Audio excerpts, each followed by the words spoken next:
Hey everyone, sorry for the shitty song in the intro there, if you were listening. The Despot has much higher musical standards than that, but I will see if I can improve that for the next stream. All right, so we're going to be going over in this episode of the Despot's Tribunal. We're going to be doing the Andrew Tate BBC hit job interview, if you'll call it that.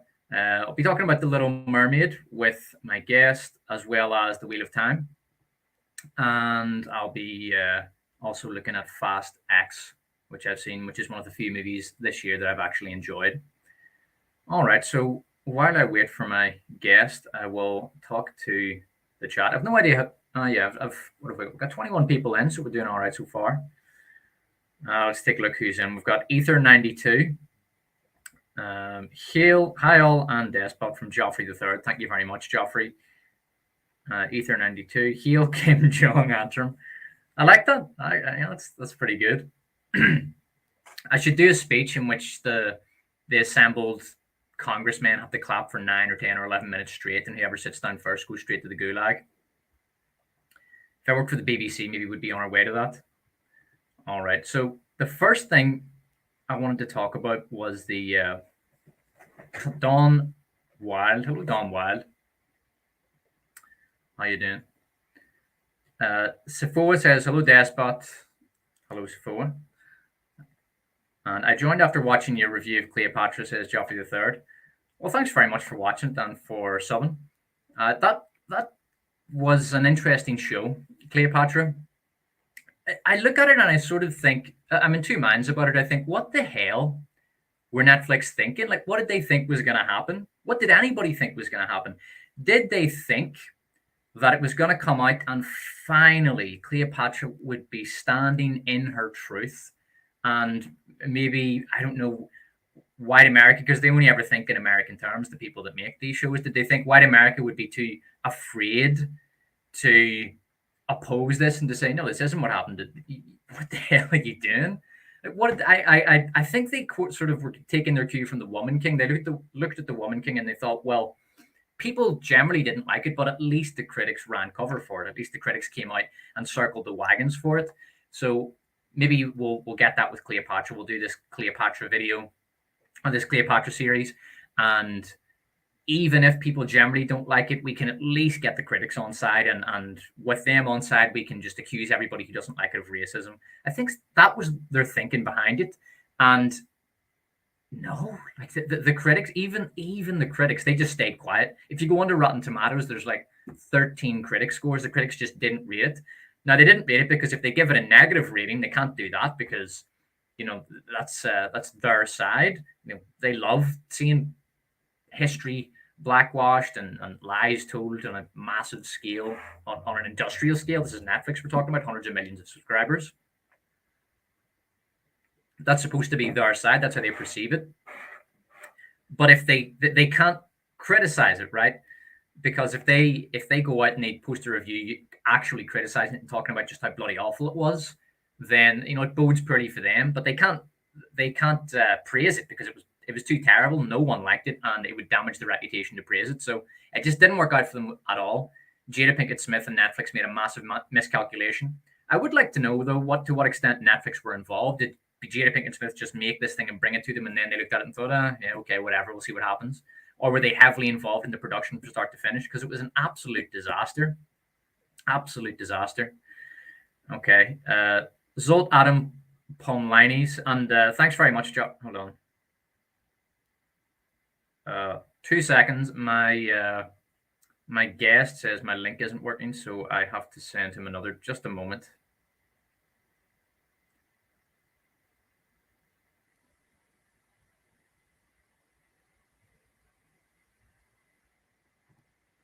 All right, Bootneck, I am copying this and sending it to your email address now.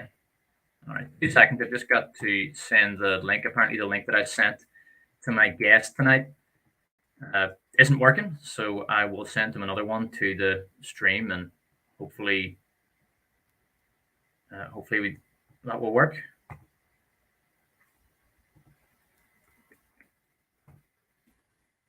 All right, Bootneck. So I've sent you that stream now, and you should get it in a few seconds. Hopefully, we'll get the Bootneck in before too long. All right, let's have a look. The best reviewer of trash on the platform. I appreciate that, Handy. I do. I work hard on. The most important part for me is the script. The video editing is very important. Obviously, it has to look good, but I take real care with the scripts. I do several drafts, take a lot of time with them, make sure that it's good and that it's thorough. I quite like my Little Mermaid video, although I wasn't 100% satisfied with it. I would have liked to do a plot holes section, but to be honest, I would have had to watch the movie again to catch the plot holes, and I just thought, like, just fuck that. My God, that was the worst movie of this year. It's unbelievably boring. I was so miserable watching it. It's beyond me how anybody had a good time watching that. Although I'd love to know from anyone, if you did enjoy the Little Mermaid, why? I cannot understand how that thing got an audience score of 56 or 57 on Rotten Tomatoes, because it is absolute dog vomit. Right, I'm going to bring in my guest. So, our guest tonight is the Angry Bootneck. Now, I should say, the Angry Bootneck, he's a controversial YouTuber accused by his critics of stoking far-right extremism online and potentially causing harm to young Meghan Markle supporters and to the legitimacy of the BBC. That's according to his critics. All right. Bootneck, very good to see you. Morning, how are you? I'm very well. Yeah, I'm looking forward to talking about this Andrew Tate interview.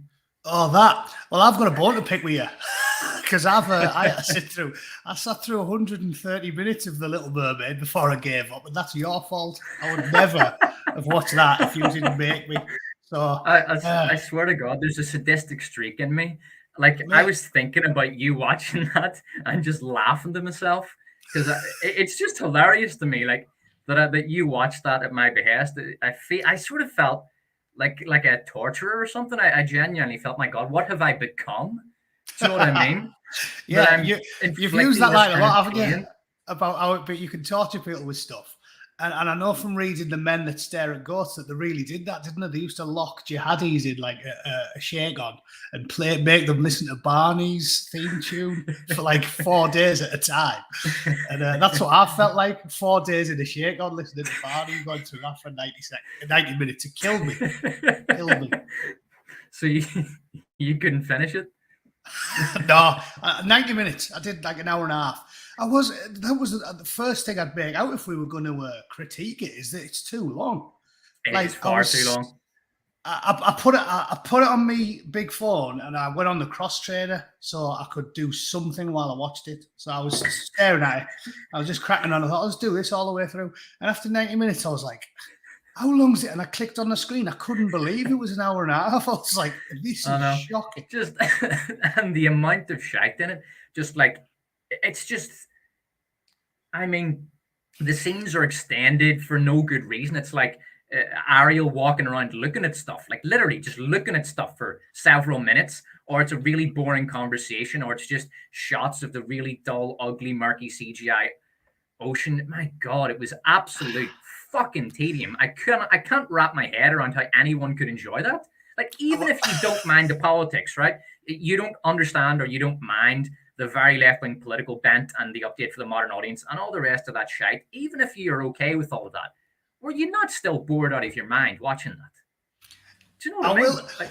Well, I really enjoyed your video, and I feel like I should offer some counterpoints, or at least additional ones, so your audience gets a few more opinions. I do think I was expecting the prince to be even more pathetic than he actually was. Because from listening to your video, I was like, oh my God, he's going to be like Walter Softy, like King of the Simps. And he wasn't that bad. Like, he was capering around confidently on the ship at the start, and he jumped through all the flames to get to his dog. Like, he wasn't. I honestly thought he was going to be like Walter Softy from the Beano. That's what I thought it was good, because nothing surprises you nowadays. I thought he'd be like, smelling flowers and being a complete like. So he wasn't that bad. But one thing I thought when I watched it about how you were saying how grim it was under the sea. That's the first thing I thought. You know what? The movie that instantly sprang to mind was the first, The Phantom Menace. because when they Interesting. swim, remember when they swim down and they go to the Gungans' homeworld? It's a Yeah. bit daft because they're only swimming for like 2 minutes. Like they jump in a pond, don't they? They go down a bit, and the next thing there's this stunning view of all these like advanced-looking buildings. I thought they should have done something like that so that at least when the crab starts singing "Under the Sea" in the like sort of racist Geordie / Jamaican accent that he's got, there's at least something to say it's good down here.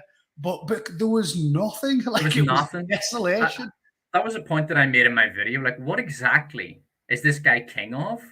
Because I don't see any big structures. I didn't even see any mer people. Right? I didn't see any mer men or mer women. I saw his harem. Right? He has this multi-racial harem. Right? And that's about it. That's all I saw. And where's all the other mer? You see the big diversity seminar at the end where all the mermaids come together, and that's them at the end. But other than that, it's like this guy calls himself king, but where are the buildings? Where's the structures? Where's the kingdom? It's just not there. It's just a big, stinking, murky, miserable pile of nothing at the bottom of the ocean. Yeah, it's really strange, isn't it? So it sort of destroys it destroys the idea that anyone would want to stay down there. What are you singing for? The crab should be like chronically depressed, and as soon as she says, "I want to go to the surface," he'd be like, "Can I come with you?" It's no fucking wonder that she wanted to get out of there and go to the human world. It's like, who would want to live in that murky soup with some like a serial rapist who kidnaps young girls for his harem? Do you know what I mean? I'd rather be Osama bin Laden's third wife, living in that compound in Pakistan for 18 years, however long it was. It looked proper grim. So that was the first thing I thought was obvious. Like, it should have been like it's been in a lot of sci-fi sort of fantasy movies where you had a big palace that looked grand. Like I said, the Gungans, you have a big palace, you swim down and you see it all. And yeah, living in a cave, it really was grim. The prince was less of a soy boy than I thought, but still pathetic. The music was terrible. I mean, Music was shocking. I didn't even watch the original Little Mermaid. I think I'm a little bit older than you, but when did it come out? It was about 93 or something, wasn't it? 1989. Well, yeah. So like, I was like a 10-year-old boy. I wasn't going to watch that shit when I was 10, you know, The Little Mermaid. So I went back and watched the music videos on YouTube, and they were way better. I'm assuming that they spend so much money on the CGI because it's all the way through that they had to cut corners and they gave up a bit on the music because the music was definitely better in the 1989. It was a bunch of stuff. I watched the documentary, The Music of the Little Mermaid. It's only 12 minutes long. They've got it on YouTube. And I watched that, and they had a big orchestra in there, and they had very professional musicians, very experienced musicians, but it was just overproduced. You don't necessarily want a big orchestra going through take after take after take because they ended up kind of sterilizing it. They took all the groove and feel out of it. What you want is a smaller group of really tight musicians who are really feeling the music, and it was just massively over professionalized and overproduced. And also the way they did the songs, a lot of the time, especially for Halle Bailey, they wanted to show off her singing voice. So it was all about her voice, her performance. She was the star. It was less of an ensemble piece and more about just shut up and play the music so Halle Bailey can, belt over the top of it. And it just didn't work. It bent the music out of shape and it was rancid. Well, that's a good point I didn't think of. I'm quite into music, and it reminds me of, you know what that sounds like? It sounds like Oasis's third album. All kids my age. Here now? All kids my age from the north of England love Oasis. Like, I buzz off them. I think they're massively underrated. Oasis are great. I think they're fantastic. Their best album is Standing on the Shoulder of Giants. That album's a masterpiece. The class. And Be Here Now was massively overproduced. When you listen to the first two, especially, Definitely Maybe was absolutely class because they were just pissed up in the studio. Great. It was so rock and roll. It was just a bunch of lads who meant what they were doing. They actually. This was it wasn't popsters or guys who were doing it to be commercially successful. It was just a bunch of kids who really believed what they were doing, and they were going nuts in the studio. And it wasn't the most professional or the most polished, and the arrangement weren't the best, but the feel behind it and the intention, the quality of the music, it was all there from the first album. It was great. Yeah. So the energy off that album. And that's a good analogy then, isn't it? Because I watched a documentary about them, like the sort of rise and fall, and they said the third album was massively overproduced. They were just like spending days on tracks that they shouldn't have been. It was far too long. Nearly some of the songs on there like 10 minutes long. And you're like, yeah, they kick the ass of the production, so you're probably exactly right.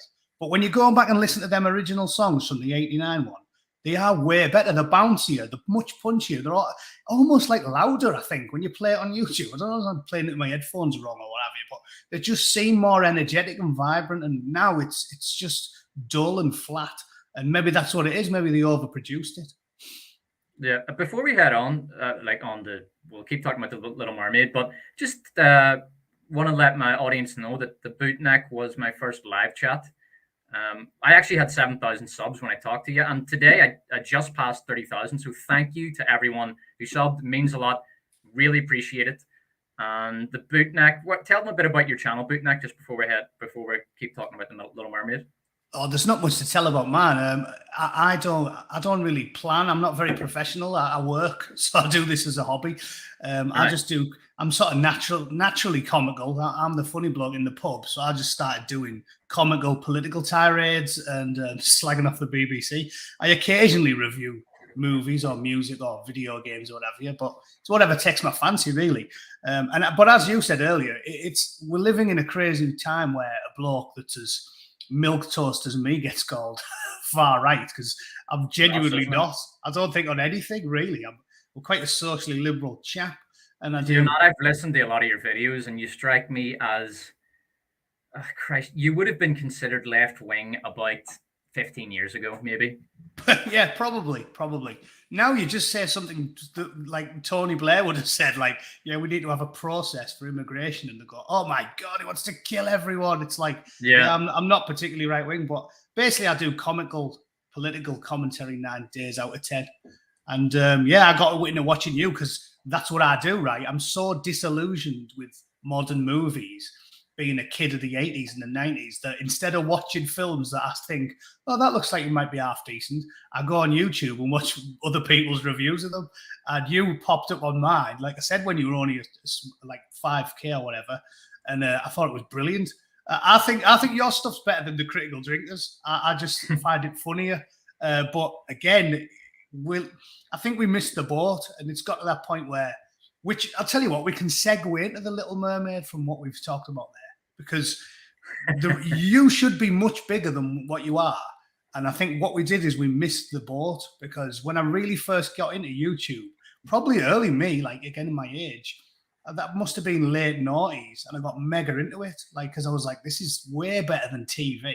You can just find exactly what you want. You type in the subject in the search bar and it populates with stuff you want to watch. And that's what I do with movies. And to segue into what I was talking about there with Little Mermaid, that is the only thing that could possibly explain that talentless, gravelly voiced, ugly bastard that got a piece in that film, that Aquafina. Because like 2012, I Googled to find out about, that's what, you see what I'm saying? 2012, she's talentless and charmless, but she's still got hundreds of thousands, possibly millions of subscribers because she made a rap about a fanny, right? And this is what I'm saying. Like, people like PewDiePie that are actually charming and likable and talented get into the hundreds of millions. But back in the late noughties, you could be an absolute plank and you get 1 million subscribers on YouTube. I know what you mean, yeah. She's got famous because she was in the right place at the right time, because there is nothing likable about it at all. I don't get it. And I think that's it. Right place, right time for her. That's what a twat. Like that rap made me want to kill myself. Jesus Christ, man. When that shite was playing in the cinema, I was in my chair, like in genuine distress, like just on edge. I described it in my video, it was like bloody nails against a blackboard. It was horrendous. I get that, me. I proper get it bad. I always remember about 10, 11 years ago, I was over here with my missus and we were watching the news, and it was I hate the American news, the way that it's 50%, 40% news and 60% fluff pieces to make you feel better. And I'm there trying to watch the news, and, you know, they're like, oh, Al-Qaeda. And up next, the male Shakira. And they had this raving bloke who sort of sauntered on, and it was a geezer dressed as Shakira. And he started twerking and that, right? And I went, turn it off, turn it off. Like I was like it makes me cringe to the point where my missus started laughing, like turned off and was like, well, I've never seen you react like that. Like I'm like you, I genuinely cannot watch. Like I'm not massively into cringe comedy. Even the greats like The Office or Alan Partridge, like I can get through it because the comedy is good, but I don't love it. Like Borat, I can get away with it if it's really good, but it makes me uncomfortable when I feel as if blokes are totally humiliating themselves in public places. Yeah, I know what you mean. Bruno was a lot harder to watch than Borat, for example. And that is how I feel watching stuff like that. Like that, I sit there gripping the seat, like kill me, like physically cringing, exactly like you. It's criminally bad. It makes me uncomfortable. Who wants to pay money to go and get made to feel uncomfortable? You can get made to feel uncomfortable for free. Just walk into Tesco's and get your cock out of the counter if you want to feel uncomfortable. It doesn't cost you anything. It's just awful.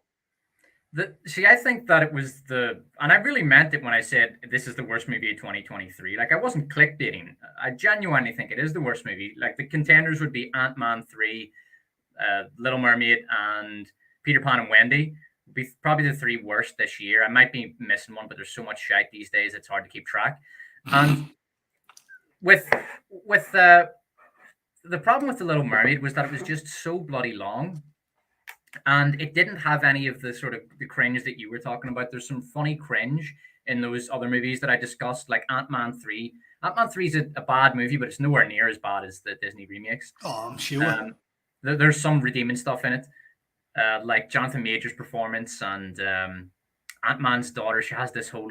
It's quite interesting. She has this anti-police narrative. It sort of comes and goes. But I think they must have thrown that in there because the movie was being made around 2020 when the whole BLM thing happened.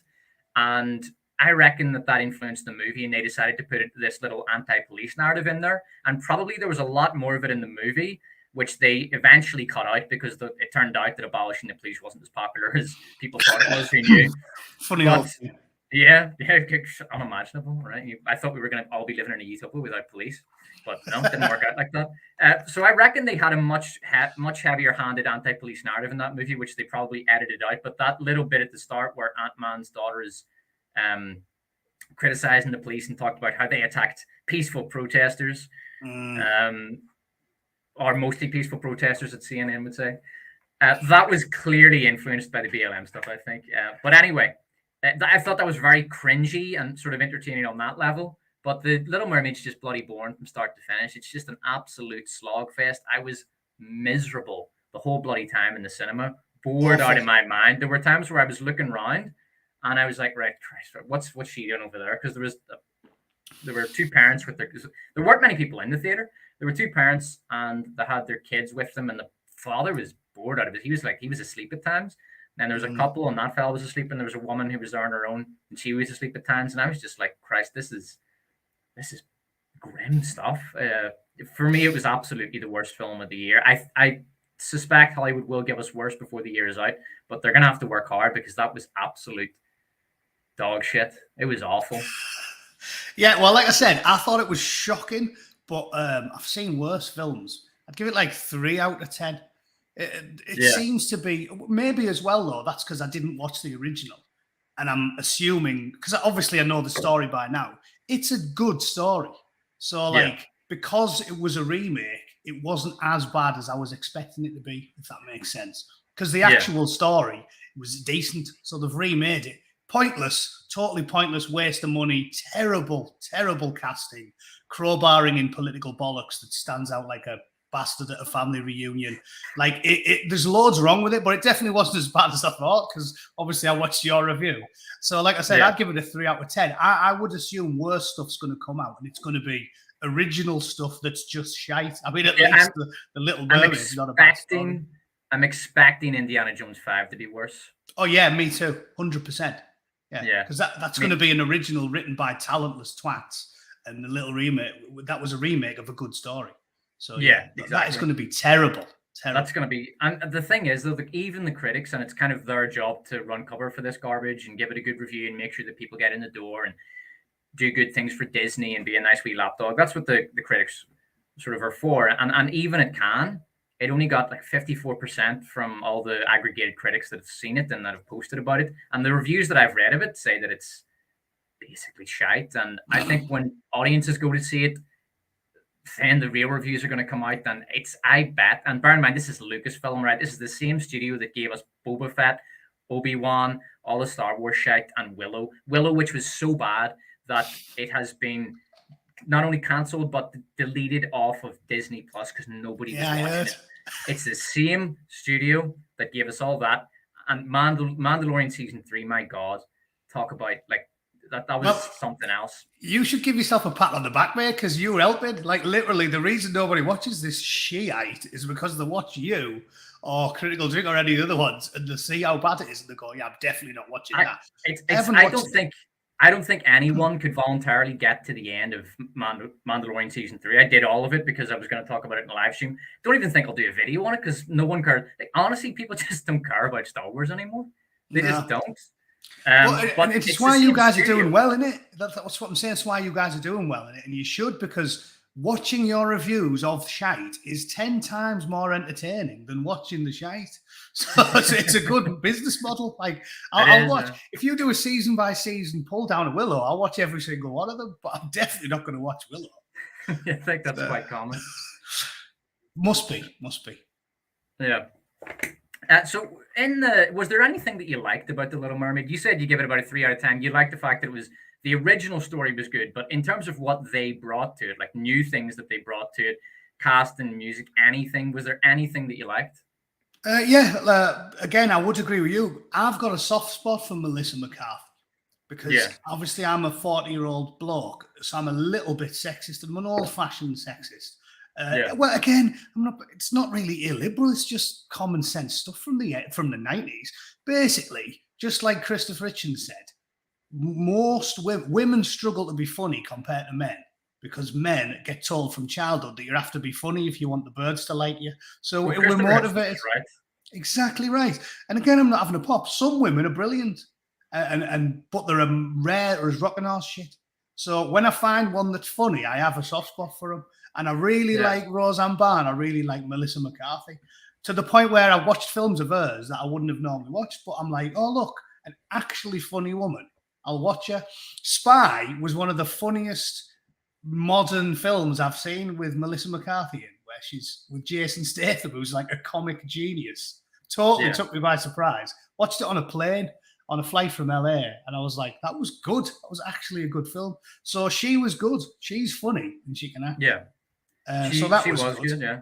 If everyone had been like as well cast as her and the acting had been really good and Halle Bailey had never been mentioned and they had actually gotten someone good to play the role, it would have been a lot better, but it still would have been very sterile because they tore the heart out of the story because they made it's supposed to be fundamentally a love story, right? And they tore the heart out of it when they decided, no, it can't be a love story anymore because it's the modern audience, right? And it's current year, and in current year, men and women don't love each other anymore. Like, sexual attraction only exists between like men who want to bang other men or trans, pans, all the letters of the alphabet. All those people, they're allowed to be sexually attracted to each other, but not straight. That we can't have that anymore. So now Ariel just wants to go to the world because she's curious about the human world and she likes forks. And for example, the statue in the original, the statue was a statue of Prince Eric. But in the remake, it's just a statue. It's just off and she brings it into your cave for no particular reason. She just likes it. Yeah, but and then just as a trinket, not as a look at this beautiful man. I want to go up to the surface and be with him. So they absolutely tore the heart out of that story. Even if it had been well cast and all the rest of it, it still would have been a very sterile movie. It's all vandalism, isn't it? Now you mention that bit. The make's right now to be an absolute twat. Like he flashes and massively starts blowing shit up in a bedroom for no reason. And I was like, what's he doing that for? Like when he blows up the statue and that. It's like they make all the blokes wankers on purpose and they make all the women class on purpose. And they don't realise that what you've said is a very apt point. That has totally that 100%. It was a proper love story. And young people like that, and they just turned it into, she's an adventurous, rebellious teenager. So they did that, But it's this, what people don't realize is the aggressive crowbarring of the modern political agenda into the film genuinely does destroy the film, because you have to get really invested into it. And you can't when you're getting battered around the head with the politics. And that's what they do now, like batter you around the head with it. I hate how the woke say, oh, Star Trek was always woke. And it wasn't. Because I'm a Trekkie. I've watched every episode of TNG at least 3 times. Me and my missus, I go through it every few years. And it wasn't, it was intelligently liberal. And the difference between intelligent liberalism and the shite that we get served up now is night and day. Like, for example, I'm really into Warhammer, right? And you immerse yourself in it. And I used to love Star Wars, and you immerse yourself in it, and it all makes sense in the universe. You did a great video talking about that, where you might as well just have a chain gun at the Battle of Helm's Deep. It's totally right. And when they do, the casting made no sense for Javier Bardem, which is a point I'll make about The Wheel of Time as well. The bloke can't speak English properly. And it's like, his sister's got like a posh, she's doing like a posher accent, Melissa McCarthy, and they're all doing that sort of Atlantic accent to try and, to immerse you in this different world. And Javier Bardem is a great actor, but he can't really speak English properly. So it worked fantastic when he's being an unnameable nation mercenary evil guy in No Country for Old Men or something. But why does he talk in a completely different way to his own sister? Why are all of his daughters of different ethnicities? The casting, ethnicity does matter. If the whole family's from Nigeria, make them all Nigerian. But when you're going to have like an Anglo sister and a Hispanic bloke and a black daughter and a China, it makes no sense in the film. And you can't lose yourself in the story because you're just thinking, none of this makes any sense. It's bollocks. It is bollocks, but it's also really creepy. It's like, the only explanation my explanation for it was that these aren't actually his daughters. These are just women that he's kidnapped for his harem. Because nothing else. They all have Stockholm syndrome, right? And that's the only explanation I could come up with. But, and that's what you do. Like, you're supposed to be immersed in this film, and instead you're coming up with weird theories about how he's secretly a serial killer who kidnaps young girls. And that's what it does. But the only argument one of the arguments I've heard in favor of this is that that when you see this kind of diversity on screen, like in The Little Mermaid and like in The Wheel of Time, which we'll talk about soon, you're supposed to suspend disbelief, just like you suspend your disbelief at the notion that magic exists in this world. Okay, magic doesn't really exist, but in this world it does. So, okay, we suspend our disbelief for that. They say you should do the same thing and suspend your disbelief for the races, but that doesn't work, and I'll explain why. There are 2 reasons. One, suspension of disbelief should only be required if it's necessary and if it's explained. And I'll give an example of that. Star Wars. This all happened a long, long time ago in a galaxy far, far away. Right. So there's your explanation. You can suspend your disbelief now because we're not talking about our galaxy. We're talking about just a different galaxy. Long, long time ago, probably every sentient being in that galaxy is dead now. Right. This was a very long time. So we can suspend our disbelief there because there's an explanation. Is it necessary? Yes, it is. Because if they don't explain that, then we're looking at this thinking, what is this? Is this futurism? Is George Lucas telling us what's going to happen in the human future? We're sort of thinking that. But no, we get an explanation. So it's necessary and it's properly explained. So now you can have your suspension of disbelief.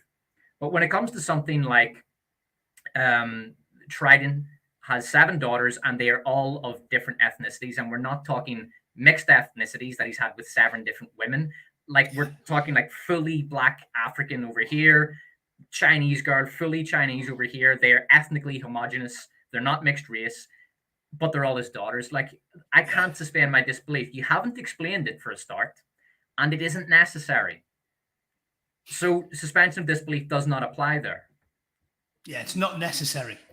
Like I said, I've had these arguments for decades, right? Because I collected comics for about 15 years, all the way through my teens and 20s. And I used to hate it when, a bird would say to me like, oh, what, a bloke can stick to walls, but this can't happen, this bit that you're complaining about. It's like, yeah, because it's not consistent. And that's what I'm saying. Like, you could make, if Triton was Idris Elba and all his daughters were black, problem solved. Yes, fair enough. You can have representation, but it just has to make sense. Idris Elba's fundamentally, if they wanted to, this is the thing, I was thinking about this today. Like, there's not really a problem with them having a black Little Mermaid in principle, because I don't accept the idea that cultural appropriation is a bad thing, right? You can take somebody else's culture and you can try to do different things with it and innovate with it and make it your own. That's all fine. But let's say you wanted a black Ariel, right? Okay, well, it has to make sense in universe. So basically, you're gonna have to set it somewhere like Africa, where all the mermaids are gonna be black, right? But if you're gonna have a story about black mermaids set in Africa, well, why would you do the Little Mermaid? Why not just do an African folktale? I know. Do you know what I mean? Know. Well, I mean, this is what people like you and I. So ultimately, there's no point. Like, if you want a black mermaid, that's fine. Just there's no point in doing Hans Christian Andersen. Just go do an African folk myth. It'll be original. It'll be something we haven't seen before, and it'll be interesting. And it'll be a real effort to bring an aspect of culture that hasn't been seen on the screen before to the screen. It'll be much more artistically innovative and interesting than just doing an aesthetic color change to a very well-established, very iconic character, which doesn't work and feels out of place. It's because they're talentless and lazy. People like you and I have been saying this for years. For years. How many good stories must there be in the continent? Because there's another thing Americans can't get their heads around. It's not a fucking country. How many good stories must there be on the continent of Africa? Little shitty country like England's got dozens. You know, you can talk about Conover and Beowulf and bloody Robin Hood. There's tons of good ones from little shitty countries in Europe. There must be hundreds of folk stories. If you're in Nigeria, there must be some class stories your granny tells you. Just make that.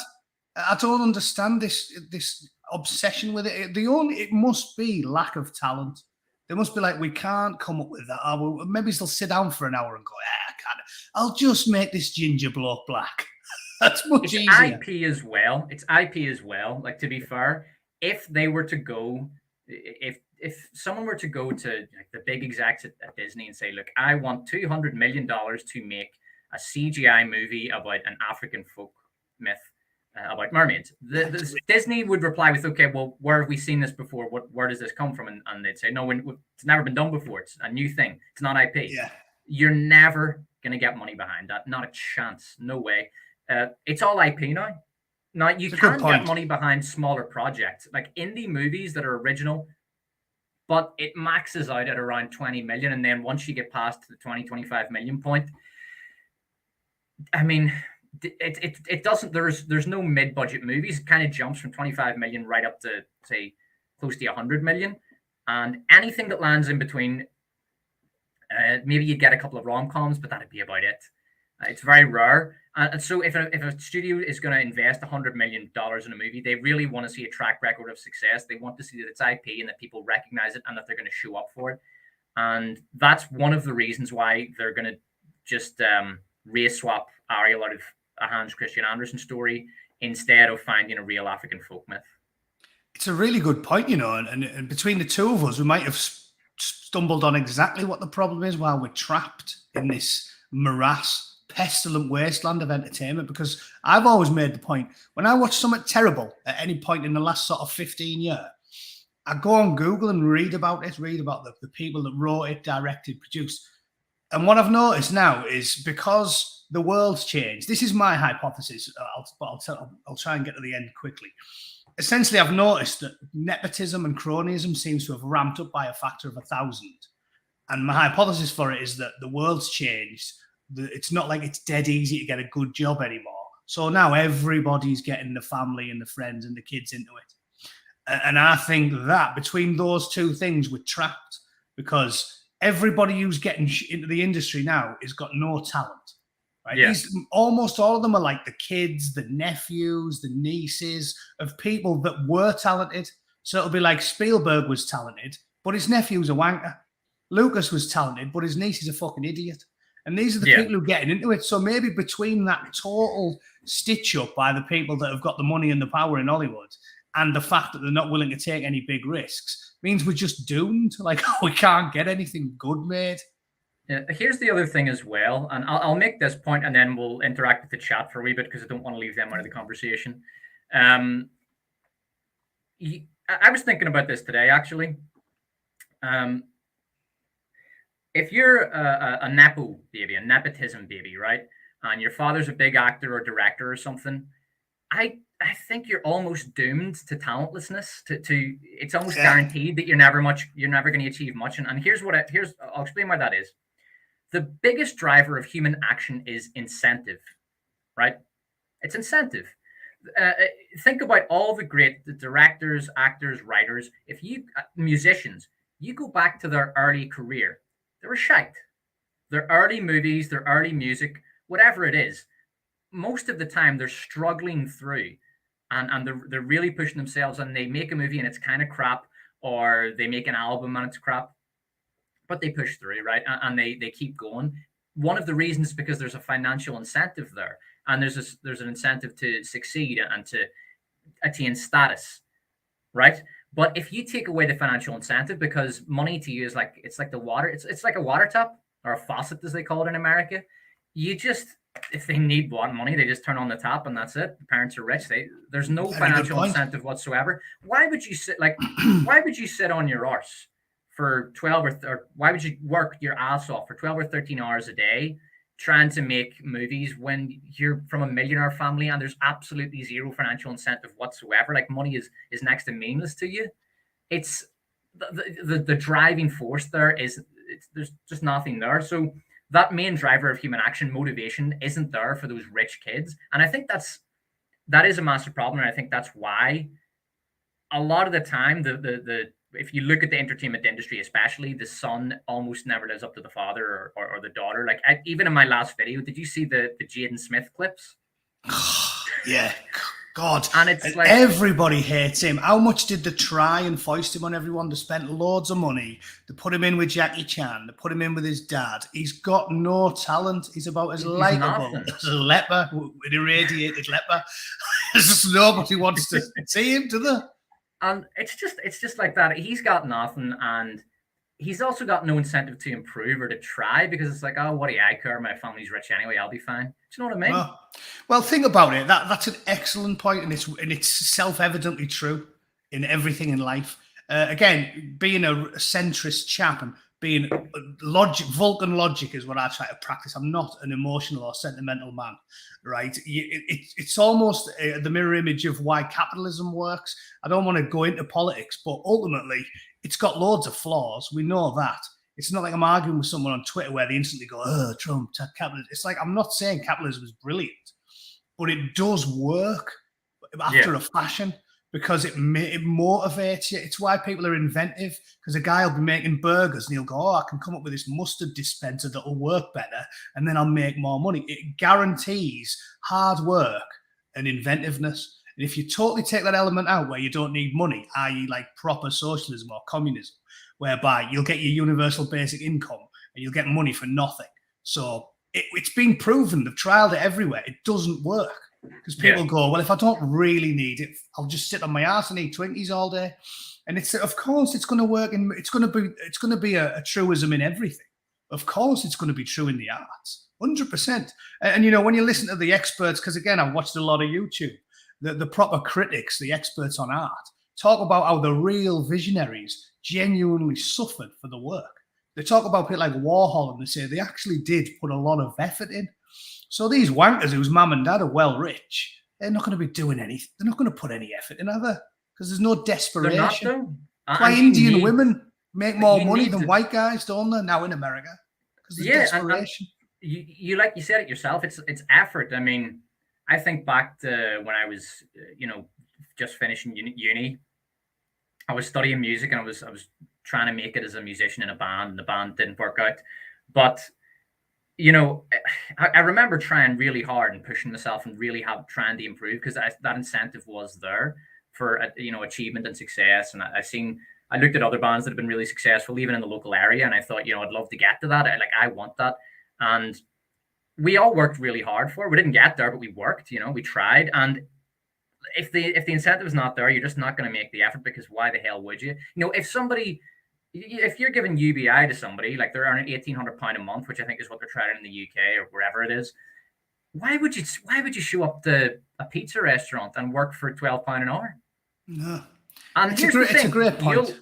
you'll learn a lot at that pizza restaurant. I worked in a Pizza Hut kitchen when I was like 21, I think, and you do learn a lot and you do pick up skills, and it's an important part of your development. Even if it's a shitty job, you'll pick up skills and experiences that will help you moving forward, and you're building character, you're building discipline, you're building work ethic and the capacity for work. All of this is going to build up, and if you work hard, you can eventually, self-actualize as a useful, healthy, contributing member of society that's doing decent, well enough, hopefully earning a lot more than £12 an hour. But if you're getting £1,800 a month, like, you're never going to take that first step and get in and get into a kitchen and start working. No, it's a superb point. It's definitely true. Definitely. Even think about it. It's going to be true in sports as well. Well, it's going to be true in everything. But David Beckham's son wanted to play football.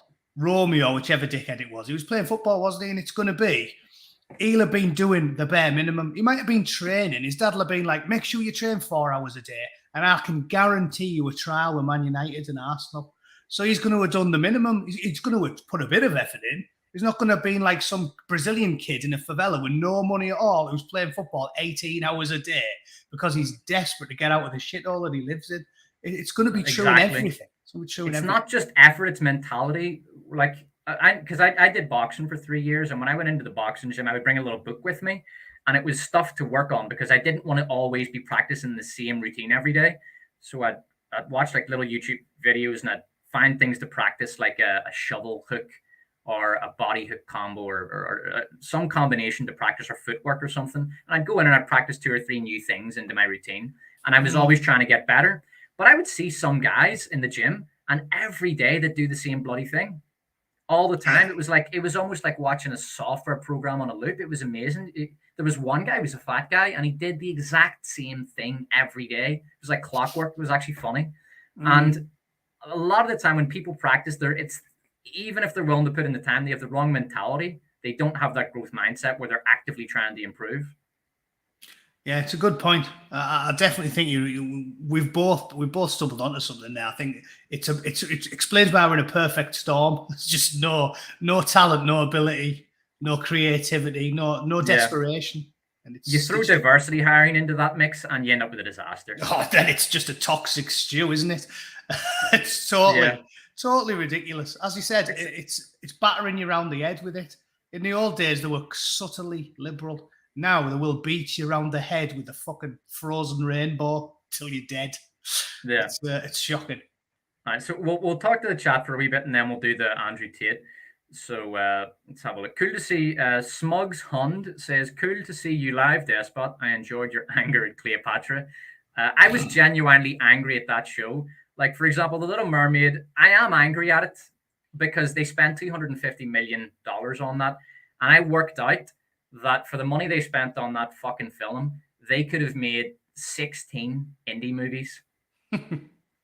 And they wasted it on that shite. So that does make me angry, because that's a lot of talent that doesn't get a shot because they have to make their Little Mermaid remake. And we should be angry about that. That's just a disgusting waste of money. But Cleopatra was something else. That was an assault on history. That was an assault on Egyptian identity. It was a blood libel against the entire country of Egypt. It was so disgusting. It is beyond me that nobody with a brain cell at Netflix turned around and said, guys, slow down. This documentary is a libel against an entire country of people. Like, what? And it's not just because they said, oh, Cleopatra was black. It's because they said all of the native Egyptians were black, right? All of them. Okay, what happened to them? Where are they now? Because there's less than 1 million black native Egyptians, and all of them, they're actually far down south. Back in the day, they would have been regarded as Cushites. So what happened to all of these native black Egyptians? Yeah, like the Ottomans castrated everybody. Yeah, what did the Arabs, did the Muslim conquerors just wipe them all out? Like, it's just, it's shocking. That was very much a mask off moment where they just declared war on history, and like, we've gone after kids entertainment, and we conquered it. We've gone after Star Wars, and we conquered it. We've gone after the British police, and we got them too. Now we're going after history. We're going to colonize history, whether you like it or not, whether Egypt likes it or not. It's ours now. The woke are cultural imperialists. I think any civilized person should be far more offended by that than just entertainment, because everything else is just entertainment. But that is basically book burning. That's Orwellian. It's Orwellian, isn't it? It's rewriting history. Yeah, it's extremely Orwellian. It was, God, it was so weird. Mm. Let's have a look. So Melvin Deeply says, can't trust reviews anymore. Too many people make money from good reviews, and too many people make money from bad reviews too.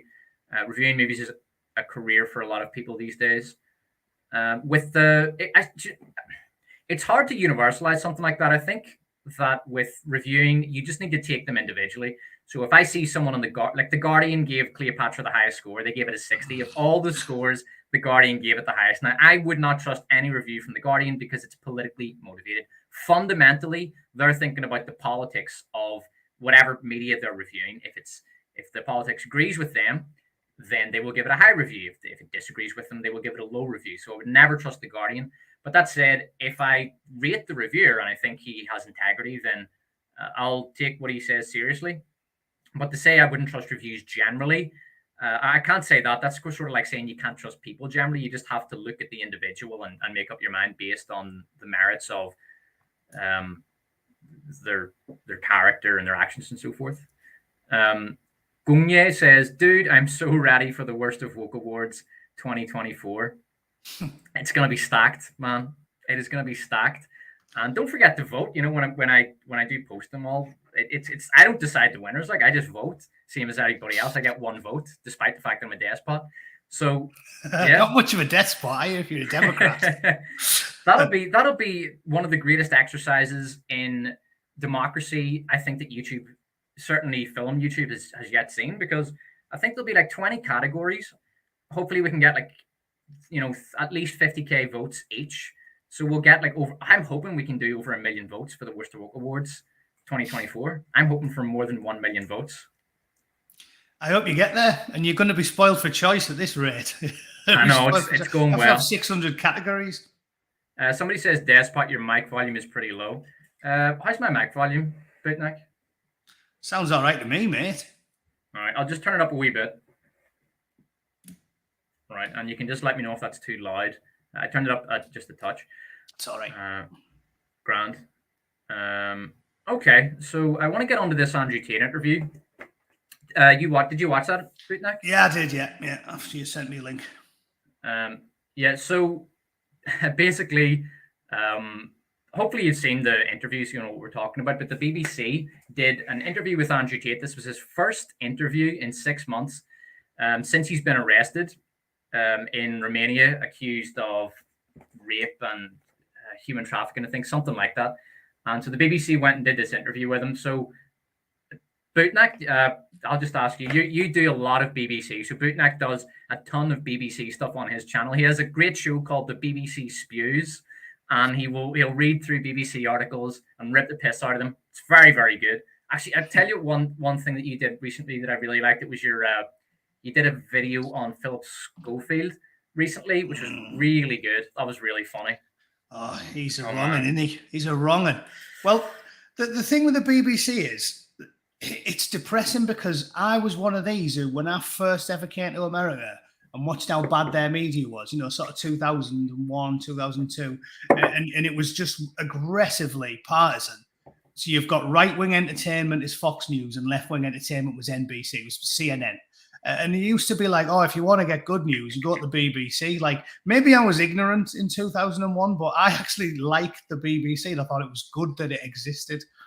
And as with everything in the last 10 years, it's just been consumed. Again, it's weird. You don't even really need to ask my opinion, I don't think, because it's not like it's my theory. I think it's common knowledge by everybody who's got a hole in their ass that the BBC is like shamefully biased and dishonest to the point where it's laughable. Like, laughable how dishonest they are and disingenuous. They just outright lie. And the evidence proves that now from the last few years. Everything to do with Brexit, Trump, the pandemic, and the ongoing war in Ukraine. Those four big issues have just given me a laundry list of incidents and stories and real videos and editorials where they are just outright lying all the time. So they've just, to me, the BBC's no better than the Guardian. It's been captured by woke, far left ideologues, posh people, and middle class wangers who just are not interested in telling you the news. They're interested in jamming opinions into your head, and they lie constantly. And we've all got the proof now. It's not even up for debate. Yeah, I figured out what was wrong with my mic, by the way. It wasn't on. I was using the wrong mic. Probably sound better now, right? You do, yeah, you do. Yeah, but so I mean, to be fair, you did sound all right at the start, though. It's fine. Yeah. All right. Well, sorry for getting the wrong mic. All right. So, yeah, you make a good point there about how the BBC has been captured ideologically, and I think that this Andrew Tate interview was very much a mask-off moment where you really saw the BBC. I mean, anyone who doesn't know that the BBC is a completely corrupt, biased organization already, I don't know where they're living. But let me just read you some of the statistics for this interview. So I did a wee bit of math, and where is it? 2 seconds. All right, here we go. So this interview, and this is on the BBC's YouTube channel. All right, this isn't on some, Jim Bro YouTube channel that just reposted it. No, this is the BBC's YouTube channel. It has 2.1 million views, 265k dislikes, and 49k likes. So that is a dislike ratio of 85% on their YouTube channel. All right, so that is how massive an L it was for the BBC. And I just want to play a wee bit of the interview. So there's one. Hopefully I can share this. I have not done screen sharing on this before, so hopefully this will work. 2 seconds. All right.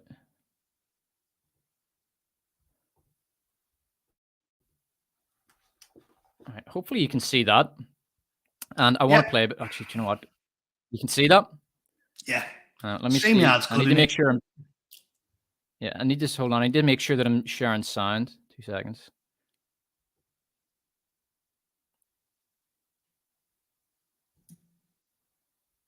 Share tab audio. Grand. So you should be able to hear this as well. All right, let's give this a listen. So I can't play the whole interview, obviously, for the sake of brevity, but I will play it from this point. And yeah, here we go. Naming you by name as someone who has a harmful influence on children and on women in the UK and elsewhere because of the things you say, because of the way you present gender relations, the way you say men should treat women. That's very upsetting. And the reason that's very upsetting is because I know that's not true. I'm genuinely a good person. I believe my impact on the world is positive. The reason we're asking you about these comments is because we've got the chief executive of Rape Crisis naming you individually as spreading a dangerous ideology of misogynistic rape culture. Absolute. It's the comments you make that are leading people to say things like this. Absolute garbage. National organizations who are saying that are blaming you for increasing levels of misogyny. Schools that are saying they are having increased incidents of girls being attacked, of female teachers being harassed. If that was by true, pupils because of you and your teaching and your influence. That's absolute garbage. I have never, ever encouraged a student to attack a teacher, male or female, ever. I preach hard work, discipline. I'm an athlete. I preach anti-drug. I preach religion. I preach no alcohol. I preach no knife crime. Every single problem with modern society, I'm against. But I'm teaching young men to be disciplined, to be diligent, to listen, to train, to work hard, to be exactly like me. And I'm saying that if men grew up like me, which are hardworking and diligent and emotional control and stoic, we're going to have a better society, not a worse society. To sit here and say that schools in England, which is a failing nation, which has knife crime going through the roof, violence going through the roof, men's mental health going through the roof, and they're going to all blame me because I appeared on the internet 1 year ago. You sell an image of success. Disingenuous. It's disingenuous. You sell an image of financial success. All right, so we'll leave it at that for a bit. We might show a wee bit more. There's another couple of bits I wanted to highlight, but yes, so Bootneck, what were your thoughts? Bootneck is the BBC aficionado, so what did you think of that interview? I don't want to bias you by giving you my view. Maybe you thought it was just a paragon of journalistic integrity, so just take it away. I think we know what I think. The thing is, I love the way he lost his rag there, because I think he was being genuine. He lost his rag, didn't he? Because he knows that what they're saying is misrepresenting him. And I hate the way they always use an argument from authority now. The BBC do it all the time now because they lie constantly. So the only argument they've got left, they can't have empirical data because empirical data proves them wrong all the time, right? When he's talking about it being a failing nation, they can't get the data on because the data is like, yeah, everyone's depressed, everybody's suicidal, everybody's fat, everybody's medicated, all the kids are stabbing each other. So there's all one empirical data. So they always just use the argument for authority. And the first thing I thought of when she said to him, there's this national organization was, yeah, but NAMBLA is a national organization, right? If any of your listeners don't know who they are, that's the North American Man-Boy Love Association, right? That's a national organization. Being a national organization doesn't mean anything. But the BBC is doing what they always do, which is lying by omission. And because normal humans are busy working, doing 40 hours a week in the office, they've spent the last 5 decades outsourcing the journalism because it's like, I haven't got time to read all this stuff. So what I want to do is put the kids to bed and then spend 10 minutes browsing over the day's events and then go to bed. So the BBC do what they all do, which is make quick, pithy arguments that you would expect to be factual and then put this fictional authority behind them. And that's where they're getting all this data from. It's not data, it's opinion pieces from hardcore, full-blown, like, commie organizations. So she's like, oh, well, this national organization says you're definitely a pedo and a rapist. Yeah, it was, I think the name of the organization was the National Rape Crisis Organization or something. And I'm listening to that thinking, is it possible that this organization might have a political bias? Yeah, obviously. That's what any normal person should think. But because the sneaky bastards have been trusted for so long, they just put it out there, and the normies will fall for it and go, oh, yeah, he's all these things. And go on, sorry. No, go ahead, Bootneck. I was going to say, and what's obvious is these organizations are definitely politically partisan. It's a game to them. It's a political ideology that they're following, which is to emasculate, demasculate, and make men miserable.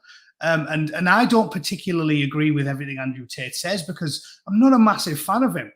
I think Jordan Peterson's sort of more polite, reasonable, less shaggy version of be good lads and look after yourselves and do is a lot more agreeable to me because I'm not having a pop at the bloke. I'm outside of the age range. I'm in my 40s. Like, I find his hyper alpha Chad, look how good my cars are, and here's me with my top off thing, a bit cringe, really. But yeah, he's objectively not an awful bloke. He's just trying to get young lads to aim higher.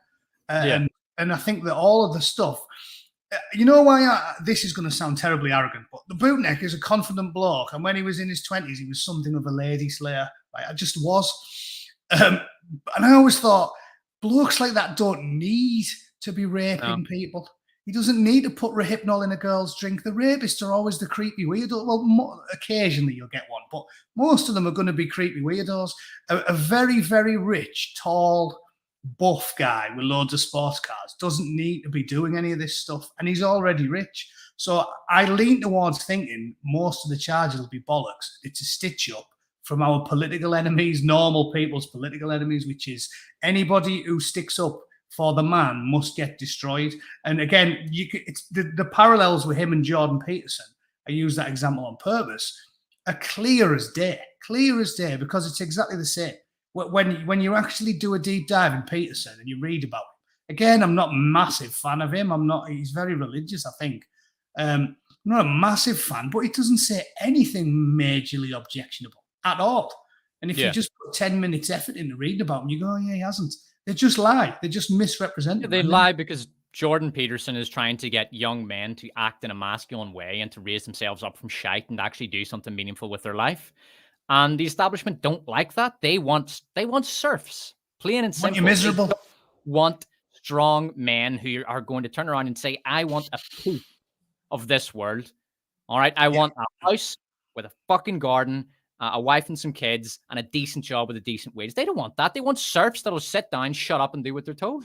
So when you get Jordan Peterson or Andrew Tate who are trying to encourage men to build themselves up, they absolutely hate it. They hate it. It's like a rabble rouser trying to get the peasants to revolt against the landlord. They can't stand it at all. And that's why they're going after him now. And here's the thing. there are things you could criticize him on. For example, he talks. Now look, I think he's a mixed bag. Fortunately, I'm not one of these lunatics who, unless you agree with 100% of my positions, I absolutely despise you. Like J.K. Rowling, she agrees with 99% of the shite that the left say. Yeah, she's a lefty. Yeah. 1% she disagrees on, crucify her, right? Therefore evil. Yeah. That's Mad. not me. That's not me. You can disagree with me on certain things, and I don't mind, right? I'm fairly pluralistic with regard. I accept the fact that a healthy society needs different viewpoints, and that's also inevitable, right? You can't form a society where only one viewpoint is acceptable or tolerable, because you end up with a totalitarian state. We need pluralism, right? And I'm not going to form any personal bias against someone because they disagree with me on a political issue. That said, there are things I really dislike about Andrew Tate. The biggest one for me would be his webcam business. He has I think he has an OnlyFans agency, and I despise OnlyFans. I think pornography is just cancer. I think it destroys men's brains. I think it belittles anyone that's involved with it, men or women. I think it's very mentally damaging, and it takes away your masculine drive. I'm very zero tolerance when it comes to pornography. So she could have gone after him on that, but she didn't, because the establishment like pornography. They like the fact that it damages men, that it makes them pathetic, and it takes away their masculine drive. So she's not going to go after him on. She could have said, look, you call yourself a man of God, you call yourself a reformed human being, and yet you still have this pornography business. Do you not see hypocrisy there? And that is hypocrisy. She could have gone after him on that, but she didn't. She could have said, look, you talk about the Matrix and how you're fighting the Matrix. Meanwhile, you're promoting hyperconsumerism. You've got all these cars. You're hanging around with all these women. You're promoting polygamy online. Polygamy, one of the great evils of history. So there are things you can attack him on, but they're not interested in attacking him on those things. They're only interested in attacking him on a very specific, basically what they want to do is character assassination, plain and simple. Yeah. Well, saying that is an excellent point, right? And normal people like hanging out with people that disagree with them on things, because you get a good rapport going, you get a good argument. Some of my best mates in Borough are hardcore Labour boys, and I hate them. And we have class debates, proper shouting at each other in the pub, and then we go out drinking afterwards. It's fine. No, it's good. It's good. It is good. And what you've said there has made me think, because, we'll disagree on some things there. I've always been more liberal with regards to things like pornography. But it's obvious that it is damaging in some ways. I've always been straddling a hard line there between, as I've aged, getting a happy medium, because I've always been a liberal. I've always been like, as long as it's only you, I don't care. But as I've aged and I've heard other people's opinions, it's undeniable that it can be very, very harmful. I think with anything in life, moderation is the key. And I think it's not the end of the world if some bloke once a week, while his missus is out, faps himself senseless in front of his I just don't. But talking to you is making me think that's why it's good, because you disagree and you go, I never thought of that. And I totally never thought of that. That is an excellent point, because it is definitely true that excessive pornography use and consumerism is bad for you. And yet they don't haul him across the coals for it, because, as you say, they definitely have an agenda, and they want, therefore, to push the pornography because they know it follows the agenda they've got. So instead, as I talked about earlier, where they've got no real evidence, they just make shit up. So it's very cunning, and it's evil, really, isn't it? Instead of actually pointing at harmful stuff. I mean, you want to talk about evil? Let's get onto the BBC and the grooming gangs. But you know what I'm saying? It's proven that that's what they do. So instead of pointing out the stuff that they could genuinely haul him across the coals for, because that's a slam dunk, that he's definitely being hypocritical. He absolutely is. But instead of doing that's an easy one to get him on. Yeah, easy. And instead they make shit up, because then they get to keep the narrative that they like, i.e., come on, kids, wank yourself senseless 7 days a week, and then they make some shit up to get him for instead. And that's, like I said, Jordan Peterson was why I picked him, because it's almost identical, those two, the way they've been treated. They make shit up about them. And instead of criticising for the things you could criticise them for, you could criticise Jordan Peterson for a load of stuff. I hate the way he cries all the time. It makes me cringe. The bloke cries. It's a bit cringy, yeah. It's like a teenage lesbian. But they don't criticise him for the stuff they can, so they just keep the shit they like, and then they make a load of bollocks up. And that's why we're in the situation we're in. They're terrible. Just make shit up. Yeah. Before we move on, I want to thank James Garassa, who donated $20. Thank you very much, James. He just says, I don't have anything to say at the moment. This is just for all the times you made me laugh in the past. Well, I'm very glad you're watching the content and enjoying it. Legitimate Gary, great name, gave me €10. So thank you very much, Legitimate Gary. I really appreciate it. All right. But yeah, we could talk about that BBC interview forever. There was one thing I did want to ask you about that, though. There's a point in it where Andrew Tate said England is a failing nation, and he talks about knife crime and all this other stuff that's happening in England, and he calls it a failing nation. And it's not the first time he's done it. He did this famous interview where he went through all the reasons why he thinks the UK is a failing nation. And bear in mind, he is a British citizen. And you being an Englishman, I thought would get your opinion on this. Do you think that he's right when he says England is a failing nation? Is he right? Again, being a fence-sitting liberal twat, I'll have to sort of sit on the fence there and say, to an extent, he is, but it's a tad hyperbolic, isn't it?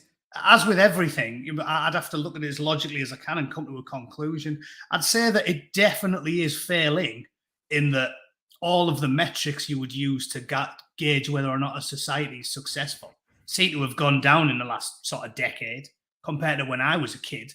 And you look how happy. It's why I've got more conservative as I've aged, and I'm sure most people do that are logical, because you look back to your own childhood, and I basically grew up in the 90s, and you look back at how happy it was and how little discord there was between society and how cohesive it was, and you go, this is definitely worse. It's definitely worse. So It is, yeah. I think it's getting worse. I wouldn't call it a failed nation because I've been to places like Afghanistan, right? I know what a failed nation looks like. Yeah. It's getting worse, and we need to arrest that. But I don't think we need to go, oh my God, everything's terrible, because it isn't. It's just depressing because it could be so much better. And kids like me and yourself who grew up in the 90s and the noughties, it's objectively worse. It is objectively worse. Yeah. I mean, even when you look at the economic data, the average Brit today is poorer than the average Brit from 2007. Definitely. Yeah. And that is in terms of the average earnings, and once you adjust for inflation and everything, the average Brit today. And bear in mind, cost of living has gone up. Cost of housing has gone way up, right? So not only is it's not poor as in it's not keeping track with the cost of everything. No, the average income is lower and Massively. everything has also gone up. So it's a double whammy. The average Brit today is a working stiff, struggling Proper. to get by. Yeah. Right.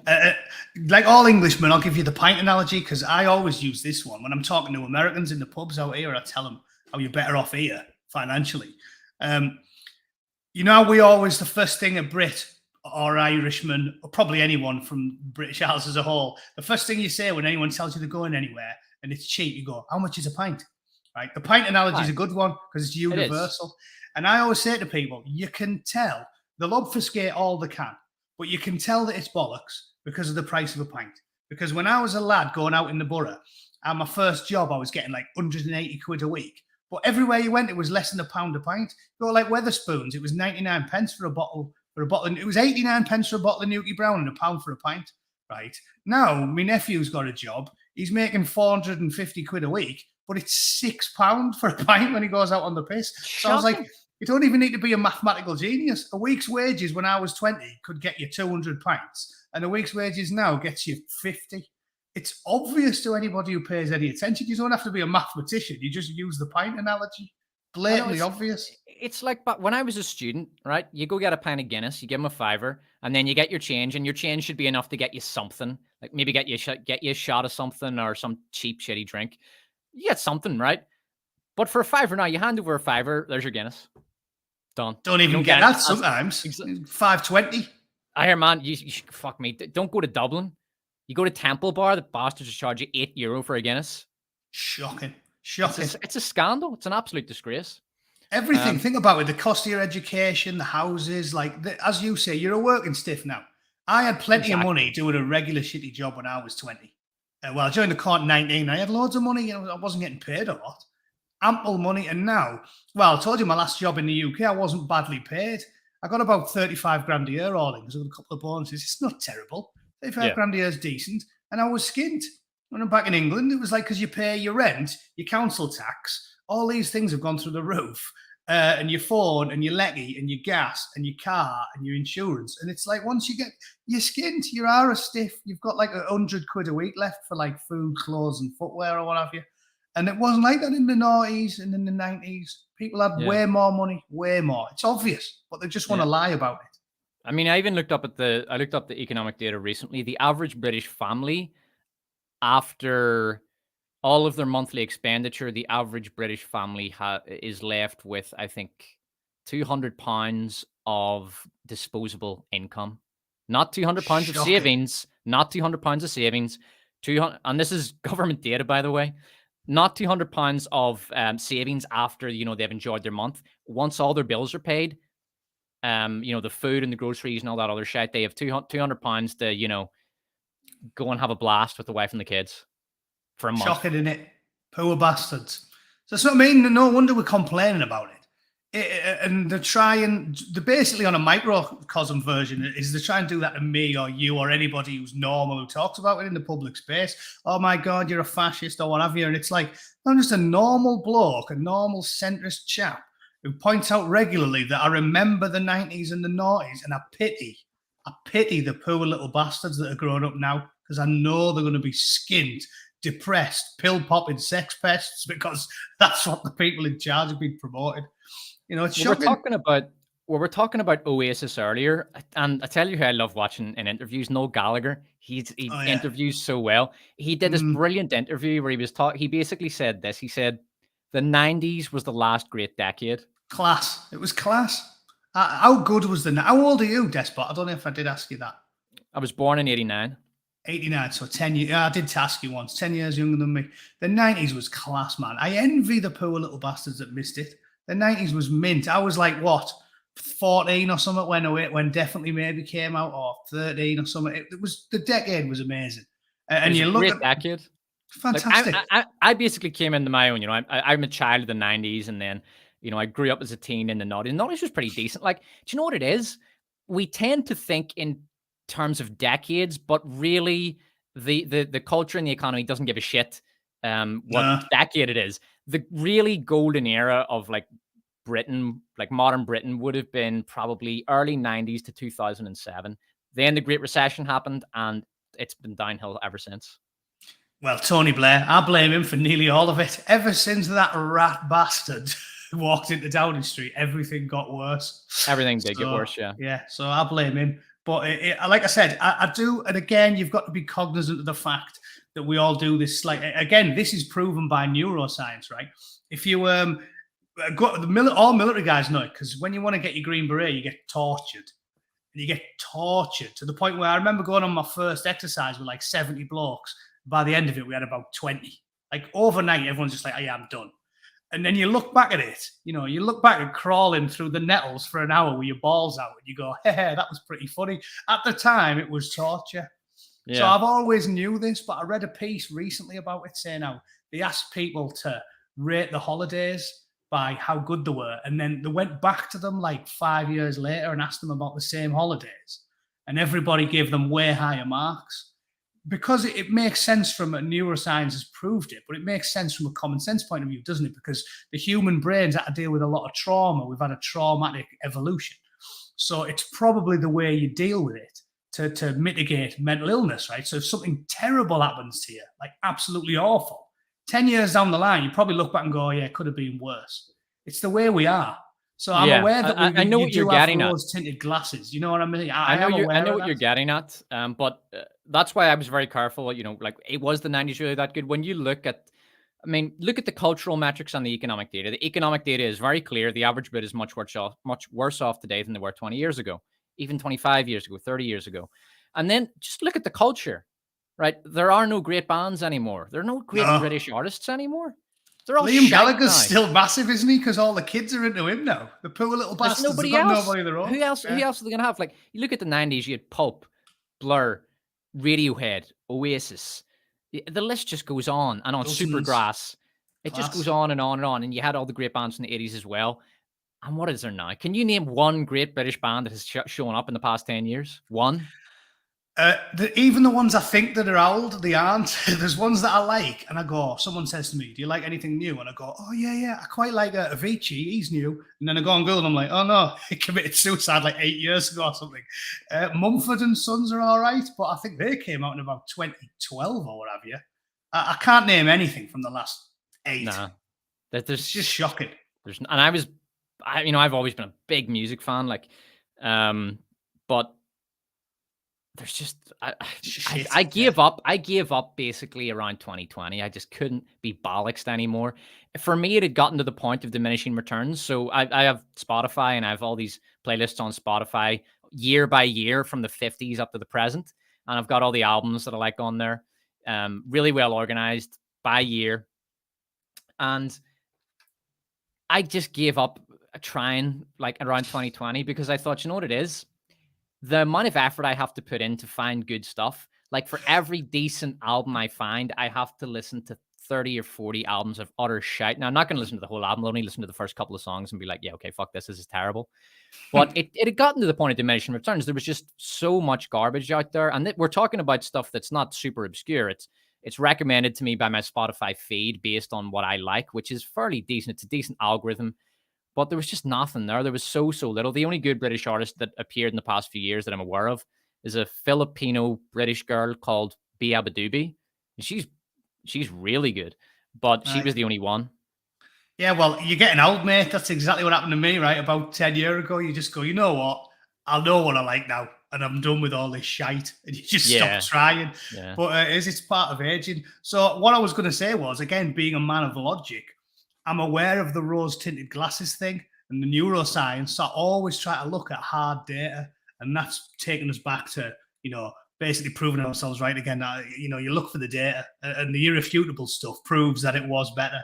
More money in your pocket, less time at work, more time with your kids, back garden to play in the future. I've seen the future. Do you know that class rant he does on Demolition Man? I'm like that guy now. I've seen the future. And it's going to be everybody living in a tiny apartment, no front and back garden, because I used to love playing in the back garden when I was a bairn and I had a slide and that. It's going to be everybody in a shitty apartment, eating the cricket paste. The government knows where you go and what you say, and they've got CCTV everywhere, and you've got a digital currency. It's going to be shit. So just get used to it, because it's coming, 100%.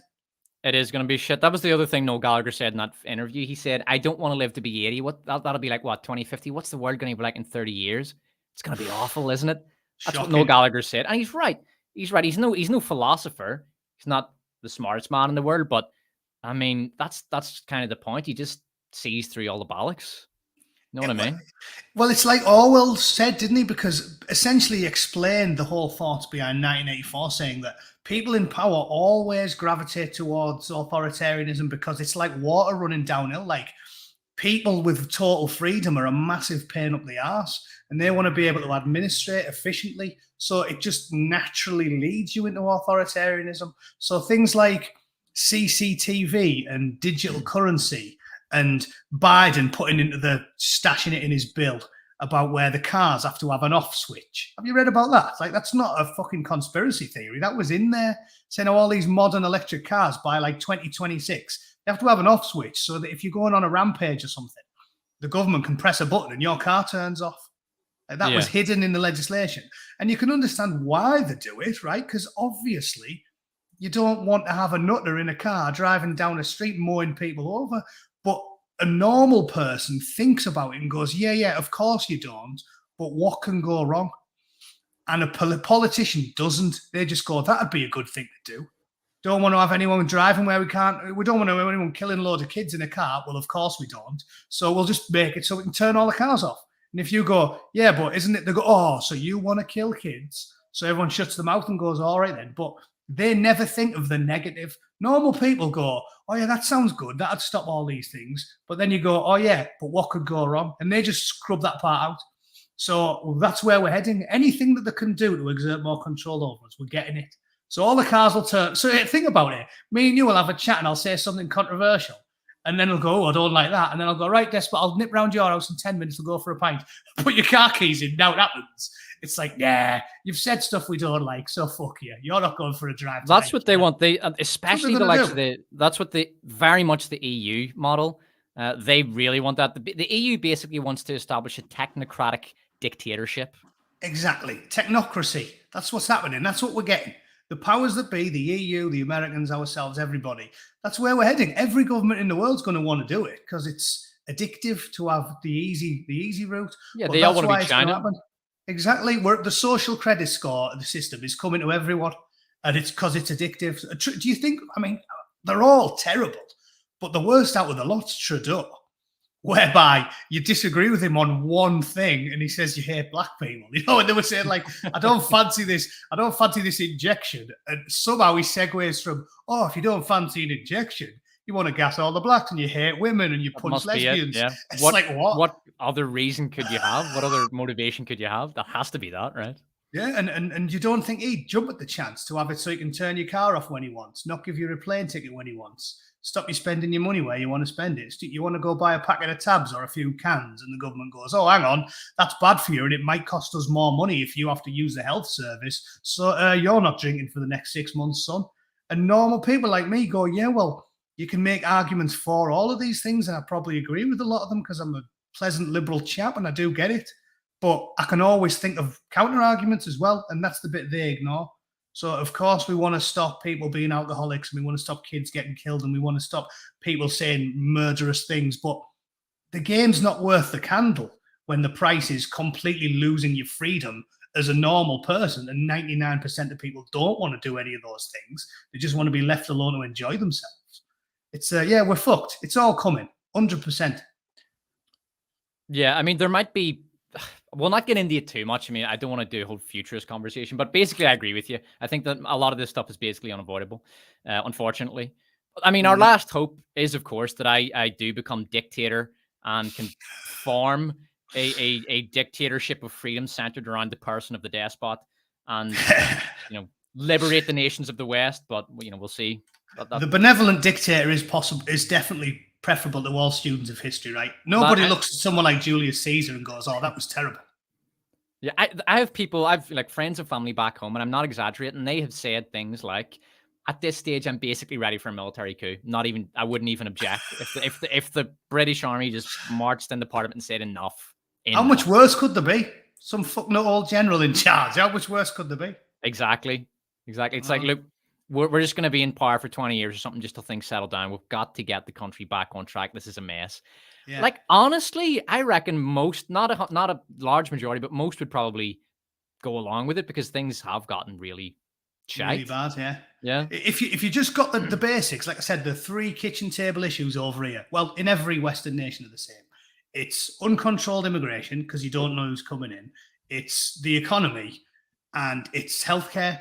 Because all those things affect everything, like uncontrolled immigration does. Your kids can't find a school. Healthcare, we all get sick, and the economy, we all need to eat. And if some bloke just turned up and he said, "Listen, it's not working, so I'm going to have to be far too heavy-handed, and I don't want to do it, but it's gone wrong. So I'm going to upset people like the Bootneck who've always totally disagreed with the far right and said things like, you can never judge anybody by their immutable characteristics. I've always been very centre-left on immigration. I'm happy to see people come. But it's got so bad, I'm just going to go, right, if you do anything, even a parking ticket, you're getting deported.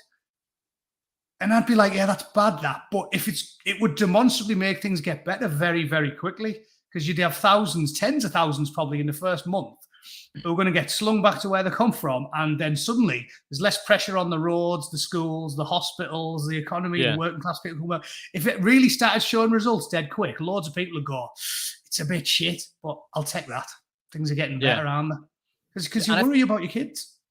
The mentality of elite who want to they basically want to control your entire life. They want to be able to shut your car down and tell you when and where you can go. Like they want these 15-minute cities, and they want to regulate what days you can drive your car on, things like that. You see that mentality sort of reflected in Hollywood, because Hollywood studios now, especially Disney, but basically any studio that have a hold of a popular IP, Lucasfilm are very bad for it. Their mentality seems to be, we'll tell you what you want, and if you don't like it, you are some sort of racist or misogynist, some Deviant. Sort of isophobe. Yeah. We don't care what you want because you're a toxic fan. right? The fandoms are all toxic. You're all toxic fandoms. We don't actually care what you want. We know best. We'll tell you what you want, and you'll like it. And if you don't like it, you will be exiled, right? Thrown out of the fandom because we decide what goes and what doesn't go now. It's the same mentality. They decide what's best, and anytime, and they invent these fake terms like toxic fandoms to describe the vast majority of fans who don't like the shite that they're doing, and don't like how they're destroying the IPs, who don't like they're destroying the franchises. And that leads us on to Wheel of Time, because Wheel of Time kind of flew under the radar a wee bit last year, and I don't think it was talked about enough. I don't think it was criticized enough. And probably because of Rings of Power. Rings of Power stole all of its thunder, or its anti-thunder in this case. So it flew under the radar. Nice segue as well, that. Yeah. It was it was a genuinely terrible show. I mean, I've watched the first 4 episodes. Now, I will say this because I want to hear your opinion on it, because you've read the books. You know it very well. You're something of an expert on Wheel of Time. I thought that it was quite bad, not as bad as Rings of Power. There are things that are good about it, but the things that are good about it, I think, probably come from the books, the bits of the books that they decided to keep. Like, I really liked this search for the dragon. I liked. I'll explain for the chat and people listening. I'll explain what all this means, which the TV show does not do a good job of.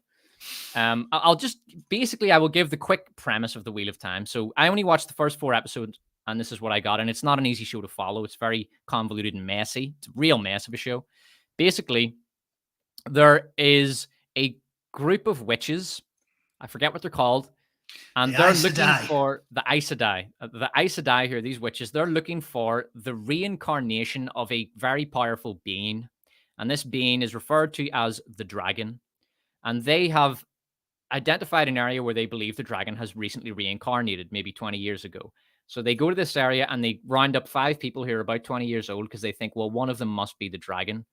And they bring them, I think they're bringing them back to the Aes Sedai headquarters to find out which one is the dragon. And on this voyage back to the Aes Sedai headquarters, the group gets split up because they are attacked by an evil army led by Voldemort with no eyes.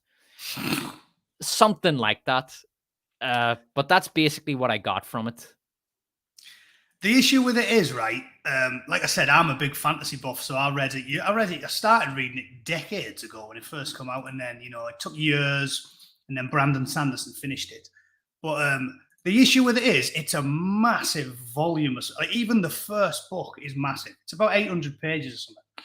And they crammed it all in like Hollywood does, with no patience, and just butchered it to try and make a TV series out of it, instead of being mega patient like Peter Jackson was with The Lord of the Rings, and breaking it into 3 because he knew for a fact. If he tried to do like what Bakshi did, where you put shitloads of it in one, it doesn't work. You need to just take your time, don't you? And with the Wheel of Time, they massively distilled it. Like, I was amazed at the breakneck speed of it. The bit where they enter, like, I can't even remember the name of it myself now, the evil city. That's like, I think that's in the second book. Like, they flew through the first, 3 books in, 6 episodes of a TV series or something. It was, they just went through it far too quickly with no patience at all. It's totally right to say it was definitely better than the Rings of Power, because again, the getting from a talented man, Robert Jordan's a talented writer, and they're taking his work. It's way easier. Like I was saying about the Little Mermaid and an original thing, it was definitely way better than the Rings of Power, but it was criminally bad because it's probably one of the most beloved fantasy. It's up there with Lord of the Rings. It's massively popular, and they just totally butchered it, and again wrecked it with the State of Belief by cramming the identity politics in it, because again, you wouldn't have even got there in the TV show, but there's an entire nation of people that are black in the Wheel of Time, but they're called the Senchan, and Matt's wife ends up being one, so he marries a blackbird in it. There's loads of good things in the story if you want diversity, but they don't do it properly. Lan is definitely Asian. When you read the book and you get your head around the map and where all the people are from, Lan's people are definitely Asian, so that works. And the Sanchan across the sea are all black, so they're there. But when you dump them all in two rivers and you're walking down the street and there's like black bloke, Chinese woman, it wrecks a fantasy more than any other genre. Because in fantasy, you proper get into the world. You really immerse yourself. And that's why every fantasy book always has a map in the front nowadays. Because people get into it. They've treated it like it's a real place. And when you just go, make everywhere look like a New York bus, it's fucked it up. It totally destroys the illusion of what you're trying to create, which is a full world with languages and culture and history and races and nations. And it all goes out the window. It's like nobody wants to be walking down. Nobody wants to go to San Francisco now, let alone create a fantasy world that looks like San Francisco. And that's what they did with it. Fundamentally, that was the big issue. It was the steered away from the law and made it all up. And it's shit. Yeah, that's the most noticeable mistake they've made, obviously, is that they have shattered immersion and destroyed believability with the utterly ridiculous levels of, you called it like New York bus levels of diversity. And Jesus Christ, I mean, it's insane. If there's a group of 4 people sitting in a pub in some pissant village no one has ever heard of in the mountains in the arse end of nowhere, guaranteed you're talking at least 2 different races in the group. Probably they'll all be a different race. Like, ludicrous. So I've got a bunch of notes that I made on Wheel of Time. This was in episode 4, I think, episode 3 or 4. So we go to the Gypsies, and funnily enough, the Gypsies have Irish accents. What does that remind you of? It's proper racist, isn't it? The way they do the Irish over all the time. I loved your critic of the Hobbits. Like, it made me laugh how angry they made you. But yeah, they're always like, we can still take the piss out the Irish. It's like that thing, isn't it, where John Cleese said how it's dead strange to me how I start telling a joke about, the French, and everyone goes, ha, ha, ha, the French. And then I go, and the Germans all do it, and they go, ha, the Germans. Then I go, and then a Mexican, and they all go, fucking hell, you can't do that. And it's exactly the same, isn't it? It's like, it is the soft bigotry of low expectations, because they basically know they can take the piss out the Irish. They're not going to care. Yeah. We'll just ruthlessly mock the shit out of them. And But that's they totally genuinely fine. believe that the Irish accent is just the right accent to use for these shits thinking Jibbos, yeah. Jibbo, yeah. They did the same thing in Rings Apart. Like, anyway, so here's a quote. So we see these Jibbos, and there's hundreds of them, right? There's literally only a few hundred of them. That's it. That's all we see. And here's the quote. What are they called? The Duathai or something? Yeah. Right. So here's the quote. Quote, the Duathai follow the way of the leaf, have done for thousands of years. We forswear violence. Right. End quote. So these people have been around for thousands of years. Now, here's the thing. The woman who is saying this, while she is saying this, there is a mixed race, half black man behind her. There's a fully black African man a little bit further back. And in front of her, there's an Indian man. And they're all supposed to be travelers from the same group of people who have been traveling for thousands of years as a single homogenous entity in a tribe that numbers in the hundreds. Yeah. Like, this is biologically impossible. I can't suspend disbelief because you haven't explained it. It shatters believability because I know it's biologically impossible. And it doesn't, it destroys world building, because if you're going to have a tiny group of Rings Apart did the same thing, of little travelers, gypsies, then they're going to be ethnically homogenous. Not only are they going to be ethnically homogenous, they're going to be inbred, and they're actually all going to kind of look the same, like inbred communities do. And that's what I expect in good world building. So it just shatters immersion. And there's one as well where they go to this mining village. And in the mining village, this is a utterly wretched shithole mining village in the mountains, far in the mountains. You wouldn't even know it existed, right? Absolute arse end of nowhere. You walk into the pub and there's an Indian girl serving the beer, and there's a black guy over there talking to his Asian friend. And it's just, this is absurd. It's absurdist. It's absurdism. The casting was one of the worst things about it. Like, not even just related to race either, which is what we're talking about suspending disbelief. Because I'll give you a good example. I remember I made a video about this. I think I called it the burning wheelie bin of time.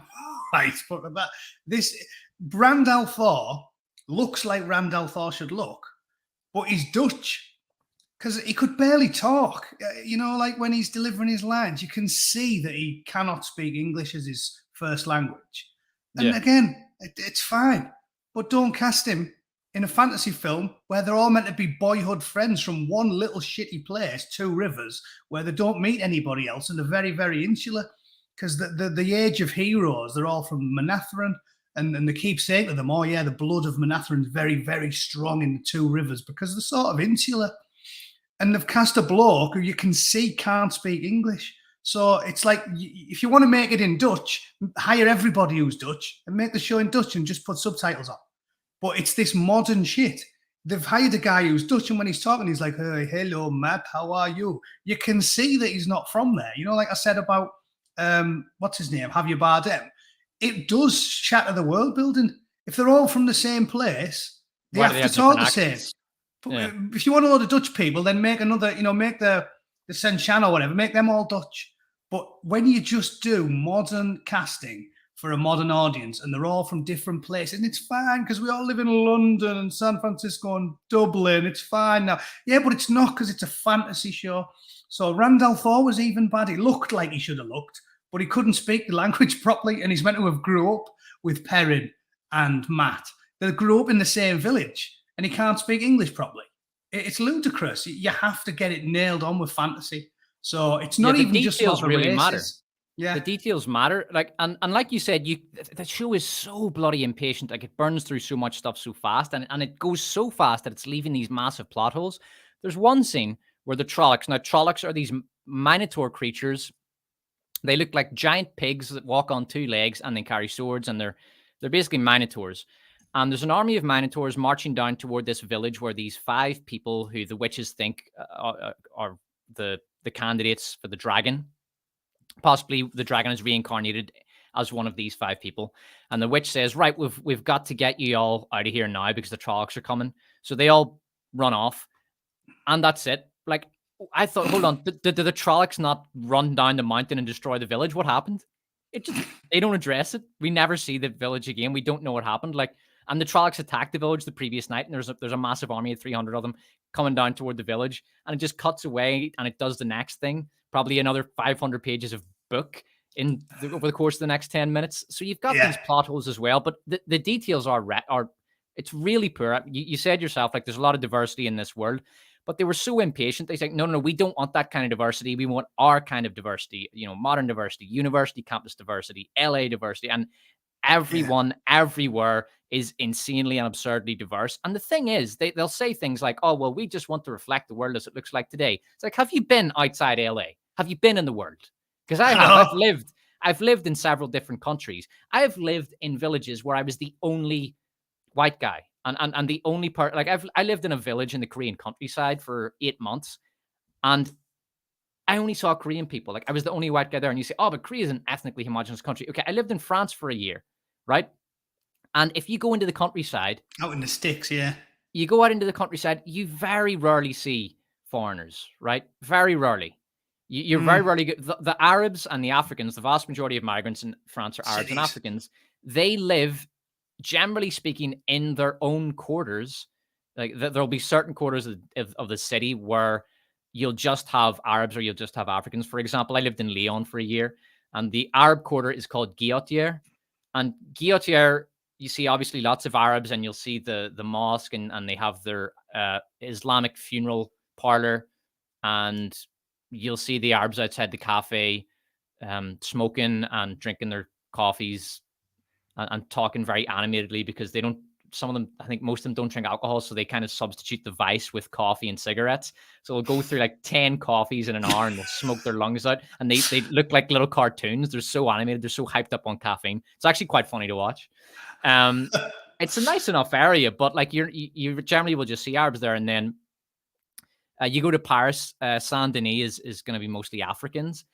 I don't know what the geography is like in England or London, but that's how it generally works. Like, ethnic groups will tend to group together into their own areas.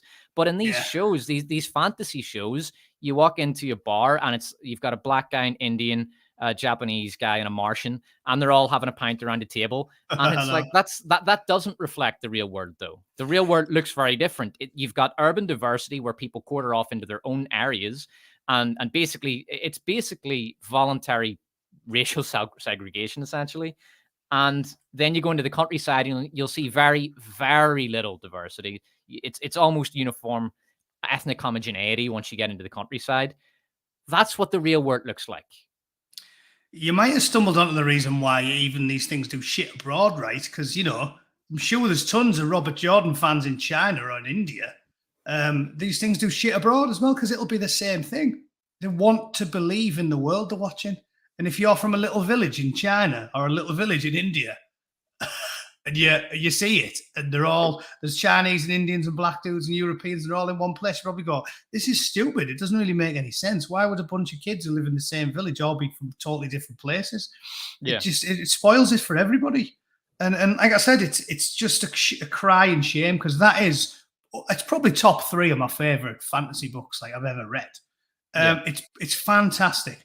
And when I found out they were making it, I was like, oh no, they're going to... If I'd have found out they were making it in 2001, I'd have been buzzing. I'd have been like, oh, get in. You know, hot off the ring, back to Lord of the Rings, Peter Jackson's first one. You'd be like, oh, nice one. But I knew it was going to be awful. And it is awful. The casting is terrible. The aggressive politics is shocking. They go at a breakneck speed. They miss out loads of the good bits in the book. Everything about it's shocking. The only thing that makes it better than Rings of Power is because they're stealing off good material. So like I said, if the casting wasn't bad and they strung it out over an additional 4 or 5 seasons instead of just banging all that shit out in the first one, it wouldn't have been bad. But they didn't, so it was shocking. You'll also notice that they're really poor on details. So, for example, everyone's clothes are always really clean and like they look like they're hot off the press, like they've just been made. And I'll give you an example of this because it's shocking. Though, these people have just come out of a battle and their clothes are pristine. There's no stains, there's no blood. They look really clean. And here's one example. So there's a girl in the show. She's probably the worst actor or actress in the show. I think she's a mixed race black girl with dreadlocks. Can't remember what she's called. I know you'll be on about Nynaeve.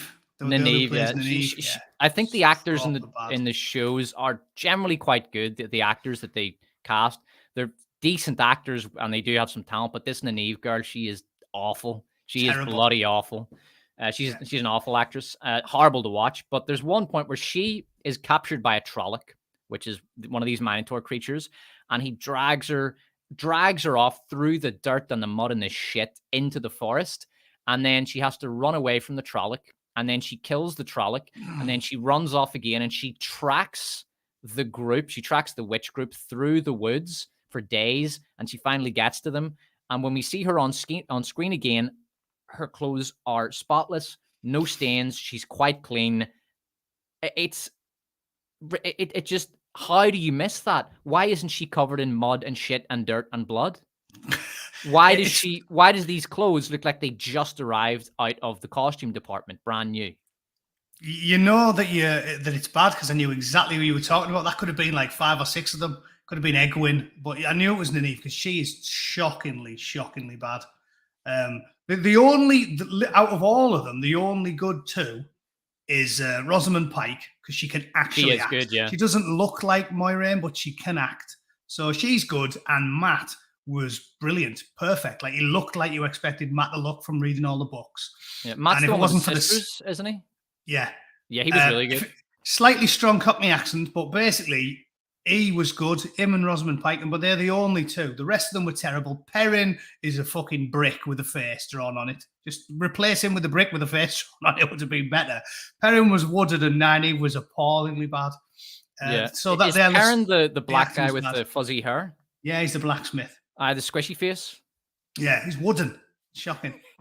Yeah, he was pretty bad. Yeah, very wooden. His expression is kind of like this all the time. Yeah, the whole time. Yeah, he's got the same face. Kind of. Yeah. The show, like I said, there were the good things about it probably came from the books, and I would say also the action scenes and the battle scenes and the CGI were definitely better than Rings of Power. CGI choreography was shite. I mean, the Rings of Power choreography and CGI was shite, really poor. There are some scenes that are just embarrassingly bad, like when Galadriel is fighting these prison guards and she throws them all in the cage, and the choreography is laughable. It's so bad. That's just terrible. The Five battle burly scenes, blokes. She just goes, they're all in there. It's like, oh, the battle how the fuck did that scenes. happen? Did you see I call it the Battle of Mudheap Village, where the Black Elf gathers the peasants together? Did you see that battle? Right, Just from your videos, just from your videos. Well, just so you know, for the people watching, the Bootneck was a soldier. You know, he went off and fought in, what was it, Afghanistan? I went to Iraq twice, Afghanistan twice. Yeah, it was all my 20s, basically. So there you go. The Angry Bootneck's an experienced soldier, so he'll be the man to ask about this. So Bootneck, what did you make of the elf's strategy for defending that village in Rings of Fire? You know what it reminded me of? I watched your video of it. It was so criminally bad. I'll tell you what it reminded me of. Remember that really, really corny film, Green Street, with Frodo Baggins in, where the Americans went through this hard-on mode for football hooliganism. And there's a ludicrous piece in it where they go, oh no, the West Ham fans are going to batter us. Oh, we need to ambush him. What should we do? Oh, get him to pretend he's an actor because he's American. And they all get in the back of the van. And he drives up to this like checkpoint with all these West Ham fans, and he's like, "All right, lads." He's like, "No, Chelsea, I think it is." And he's like, "What's going on here? Yeah, we're ready for a ruck." And he's like, "Hey, dudes, like I'm an actor. We're just filming a film, man." And they go, "Oh, he's an American. Let him through."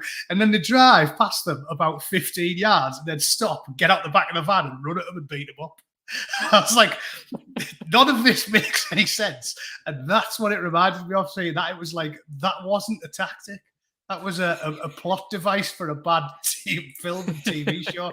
I mean, you didn't achieve anything there. You didn't get into an elevated position or behind any cover or anything. You just sort of got out of a van slightly later than you would have got out of a van.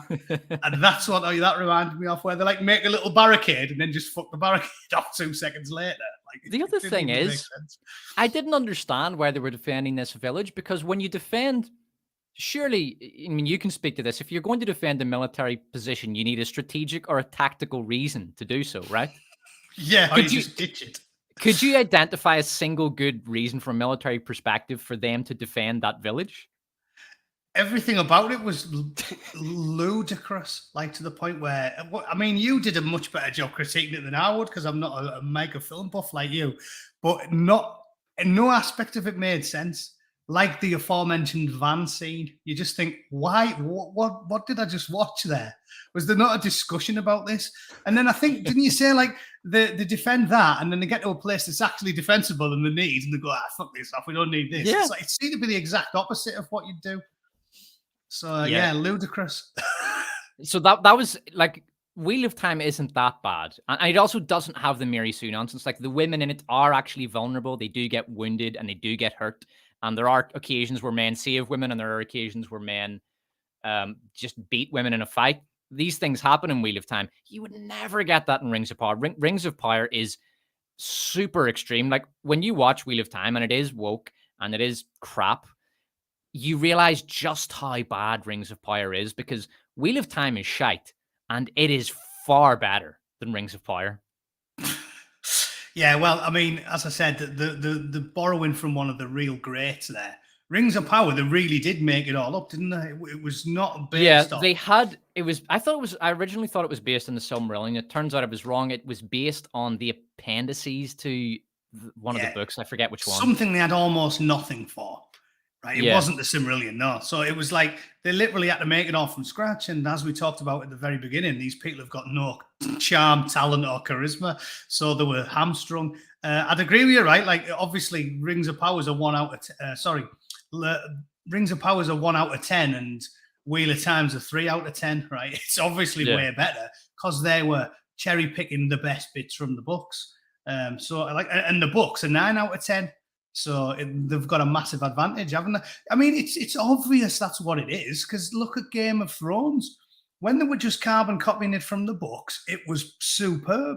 And the second they outrun the book, it was the worst thing ever. And then when they went back to the House of the Dragon, which took us all by surprise because the last few seasons were so shit, it was back to being good again, because funny old thing, that's based off Martin's book. The House of the Dragon was based off his book, Blood and Fire. So it is. It's when The writers can write, and the writers have got talent when they're not involved with the industry. And when all these twats, nepotism babies come in, it's all shit. It's obviously what it is. That proves it more eloquently, doesn't it? Because you had the highs, the lows, and then the highs again. You had most of Game of Thrones when they outran the books, Rings of House of the Dragon. Yeah, that's a really good, that's actually an excellent point, what you mentioned there. When you depart from the book and the writers aren't forced to make it entirely on their own, it turns to shit. 100%. Yeah, nailed on there. I think we can finish with a Wheel of Time there, can't we? That's a good one to end on with it, I think. Yeah. All right. Well, thanks very much for coming on to the stream, Bootneck. Really appreciate your time. And yeah. I did enjoy that, mate. I'd go for longer, but I'm in my 40s now, so 2 hours is about my limit without going for 2 hours is grand. I try to keep this stream 2 hours or under, so I really appreciate it. Unfortunately, we didn't get the Fast X, but it's just a crazy big nonsense. I could sum that up because, again, I watched that because you made me, you absolute wanker. I watched that. I'd give that a 4 out of 10. It was definitely better than The Little Mermaid, but they're just, the problem with that is, again, with the believability, they're all too old. Commando is one of my favourite movies, or Total Recall. Arnie was class in the 80s, and Commando was shocking, cheap, ridiculous, haughty, but 10 times better than Fast X. Because it was believable. He was a big, scary bastard. And like, he could rip your arm off, and he delivered cheesy lines and killed a lot of people. Fast X, they're all too old. Even the blonde woman, we have that cat fight, which was quite entertaining. The choreography is 10 times better in Fast X than it was in Commando, but it's not as good a film because it's just a load of geriatrics fighting each other. Like, Vin Diesel looks like shite. Like, before we finish, I just wanted to read these because I made a list of things that happen in Fast X. It'll only take me a minute. So here's you were saying it lacks believability.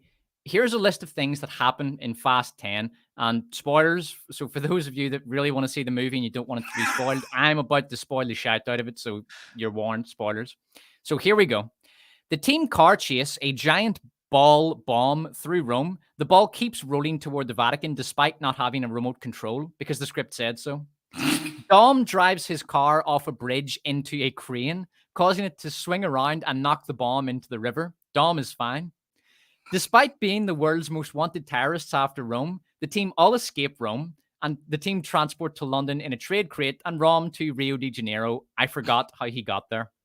Dom dislodges a bomb from a girl's car in the middle of a race by ramming her car with his car. An Asian guy eats LSD-laced muffins and hallucinates, but the script forgets about this, and minutes later he is in a battle with law enforcement. Jason Statham assists the team in a fight against bad guys. I think it was bad guys, I'm not sure. Then loads a car with guns and bombs and drives off. He is not seen again in the movie. Dante, the bad guy, launches a missile into the law enforcement truck Dom is being transported in. It is a direct hit. Everyone is fine. Dom rigs a car to drive itself into a bad guy at a specific moment while under fire. It works. Brie Larson shows up in an immaculate blue suit carrying a machine gun. I have no idea how she got there, but fuck it. That was the worst part of the film. Worst part of the film. Jacob has a giant battle against an army of black cars in a desert with a missile launcher car. Dom drives out the back of a plane and lands on top of two bad guy cars, crushing both of them. Dante grabs Dom's 11-year-old son from Jacob's car. His son was on the back of the car fixing the missile launcher. Jacob later suicide bombs all the remaining bad guy cars, which are conveniently grouped together to make this easier for him. He was able to do this because, for some reason, the rocket launcher was adjustable so that it could be turned 90 degrees so it can fire directly and down into the ground. Two helicopters appear out of the script and grapple Dom's car. By stunt jumping from one bridge to another bridge, he is able to get them to crash into one another. Dom's son jumps from the bad guy's car into Dom's car while the two cars are in parallel tailspins. Dom drives down the wall of a dam to escape two tanker trucks driving at him from either side of a dam. The trailers explode and the flames chase his car down the dam. He crashes into the water. He and his son are both fine. So that's a great one. I'll add one for you in the first scene. The first thing I thought of was at least have them like put like, I don't know, some grease on the bottom of the vault or like some magnetized wheels or something, because there's a bit where they're dragging this like 2-ton metal cube full of money. Money's very heavy down the fucking freeway. And as they're doing this, the villain guy who's following him says, make sure you don't lose them. He says, oh, they won't get away on the bridge. I was like, how the fuck are you going to lose them? They're dragging a 3-ton cube behind them. Yeah, it was. It speaks for itself, you know. Anyway, Bootneck, I'll not keep you any longer. Thank you very much for your time. I greatly appreciate it. Okay. Always enjoyable, mate. Thanks very much. See you later. All right, I'll see you. All right, I'll just finish up by responding to some of the chat. So thank you very much to Emissarial, who gave me $5 and said thank you for a great discussion. Magnus Horace, you can't spoil poop, so spoil away, sir. Yeah, well, it's an entertaining movie, but it really does require you to just completely switch off your brain. Like, forget about suspension of disbelief, forget about believability, forget about the laws of physics. None of it applies to this movie. It's just one big, giant, insane, crazy pile of Fast and Furious nonsense. Quite entertaining on a very, very superficial level. Let's have a look. John May says, Jordan became too focused on the details and side stories like J.R.R. Martin that people got lost with later books until Brandon Sanderson helped steer the ship on the main plot. I don't know because I haven't read the books, but I have read a lot of fantasy where the author really does get lost. They get lost in the details. They fall in love too much with their own world, and they go off on these side quests, or they spend 50 pages describing the history of some village that nobody cares about. I can understand why authors would do that because they just love their own world so much and they really want people to understand it and to understand the history of it. So it's good world building, but it's bad writing. I think a lot of people say that about Tolkien. They say he was brilliant at world building. He was kind of a world building genius. He basically invented modern world building and storytelling. But a lot of people don't like that because they feel that it makes the narrative and the writing suffer because you have to stop. The narrative has to stop every 5 pages so that we can get the history of some guy's dog in a village somewhere. But it's very, very thorough. It just depends what you like. If you like that level of detail and that really extensive world building, you will like it. Although I think that an author that balances the two very well is George R.R. Martin. He balances world building and dramatic narrative really well. And I think I read the first 4 books from the Song of Ice and Fire series, and I got stuck on the 5th. I stopped reading around the 5th, but they're really enjoyable. They're really good books, and it finds that really nice balance between world building and detail and narrative and drive, and keeping the narrative moving forward. Now, one of the simple tricks he does is he starts each chapter with the name of a character. So like Bran, for example, so that chapter is going to be about Bran, and then the next chapter is a different character. So it means that it's every next chapter is going to be about something different. It keeps it fresh and interesting the more you read. So yeah, they're a really good example. If you like that, then check out the George R.R. Martin books. James Garassa, from what people tell me, Brandon Sanderson did a better job with it at the end than Jordan himself. I don't know who you're referring. Oh yeah, Brandon Sanderson. That was the guy that finished the book series. I haven't read Wheel of Time, so I don't know what you're talking about there. The actor from Matt supposedly had read the books and hated what the writers did to him in the show. Yeah, he was a very good actor. I liked Matt. I only saw the first 4 episodes, but I thought he was very good. And I haven't read the book, so I can't speak to that. But yeah, he was one of the things that I liked about the show. Being mad about Cleopatra being depicted as white is like being mad at Leon Rome, an administrator of the Congo Free State, wasn't played by a black man, says Nicola Phelps. Yeah, it's weird. Very quickly, the people that made Cleopatra were reduced to whataboutism. So they essentially said, oh, well, what about Elizabeth Taylor? She didn't look like Cleopatra. Well, what are you talking about? Cleopatra was Macedonian Greek. The Macedonian Greeks were white. Elizabeth Taylor was white. She looked a hell of a lot more like her than the woman that they trotted out for. But they had decided that for some reason they were going to launch an attack on Elizabeth Taylor because they just could not defend their own show. That's how utterly pathetic it was. They couldn't even defend it. So they just had to resort to, oh, well, they also did something bad. It was almost like a school kid who's been naughty. His only defense is, oh, well, he did it too. It was pathetic. I'm so glad that the backlash against that show was universal. All right, let's take a look at Jan Moy says, I still love Wheel of Time for phone book fantasy. The world is very troubled, which drives our main characters to make the hard decisions that changes their mundane life to fix the world. I don't know if you're referring to the books or the actual TV series, but I would say that just looking at the TV series, I just couldn't get into it. The immersion shattering diversity was a problem, but I could have accepted it and just tried to enjoy the plot on its own and on the story on its own, but the characterization was so poor. I didn't care about any of the characters at all. They sucked. And there was a lot of standing around and talking. Basically, the writer's attempt at characterization was for characters to talk for 5 minutes and give a sob story.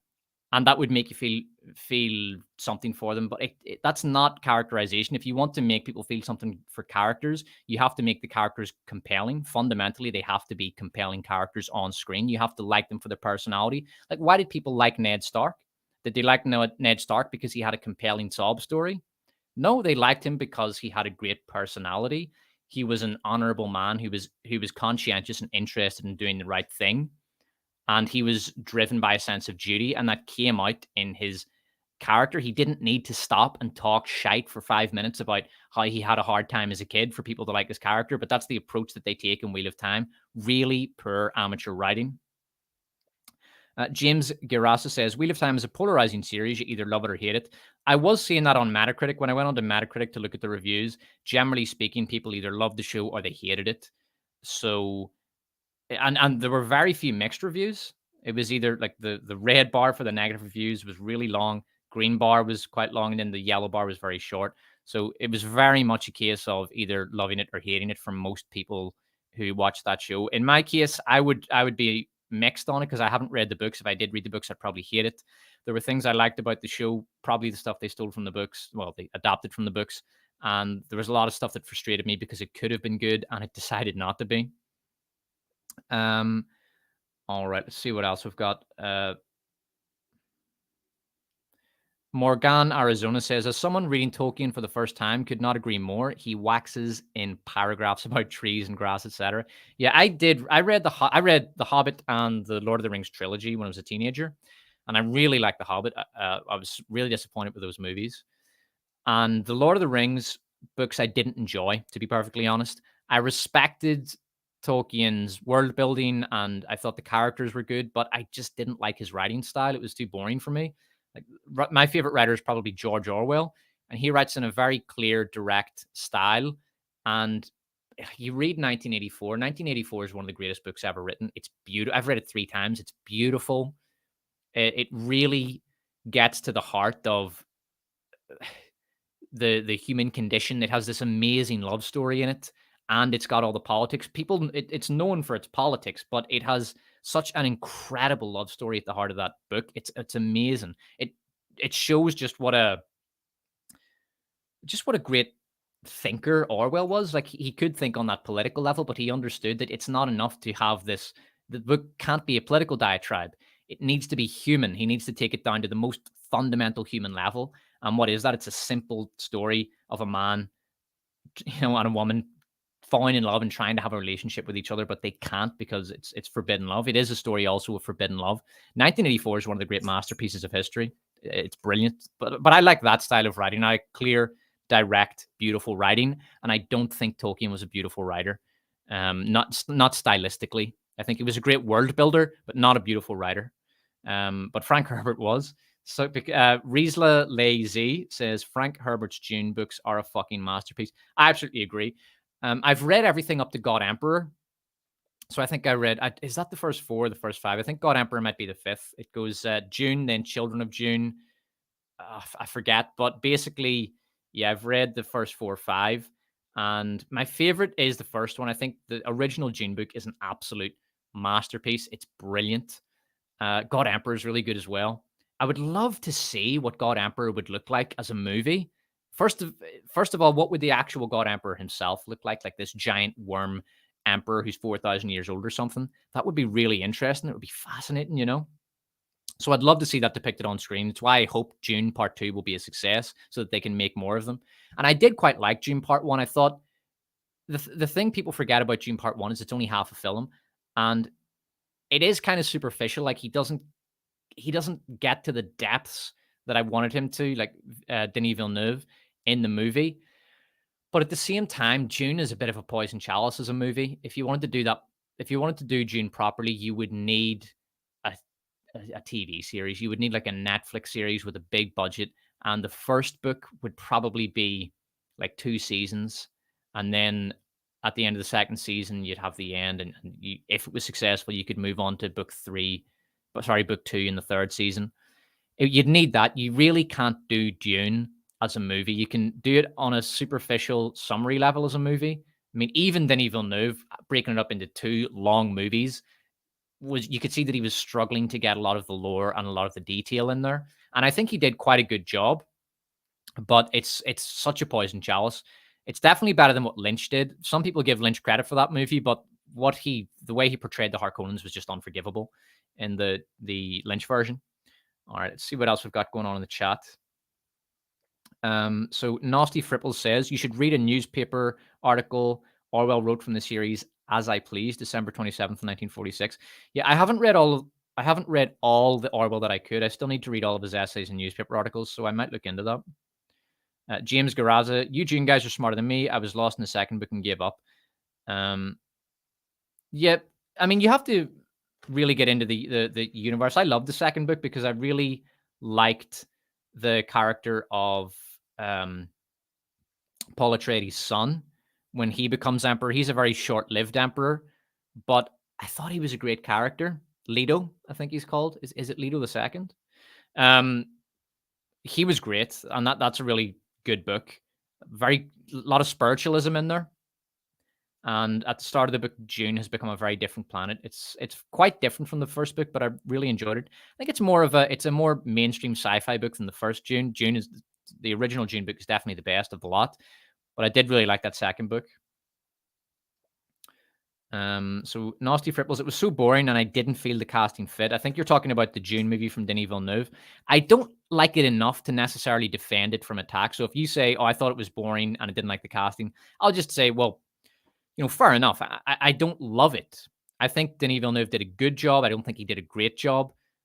I quite like the casting, but like I said, I'm not in love with the movie. I'm really looking forward to part 2. And I think part 2 needs to be better than part 1. If it's as good, I'll kind of be disappointed because the material he's got to work with there is much more cinematic in the second part of that book. So I will be disappointed if Dune part 2 isn't as good as part 1. The whole books are long internal monologues. Definitely God Emperor is. If you don't like philosophizing at great length, don't read God Emperor because you'd be bored. You'd be bored senseless. But I quite enjoyed that. I liked the God Emperor's long philosophizing on religion and society and things like that. I found that quite compelling. But if that's not for you, don't read that book.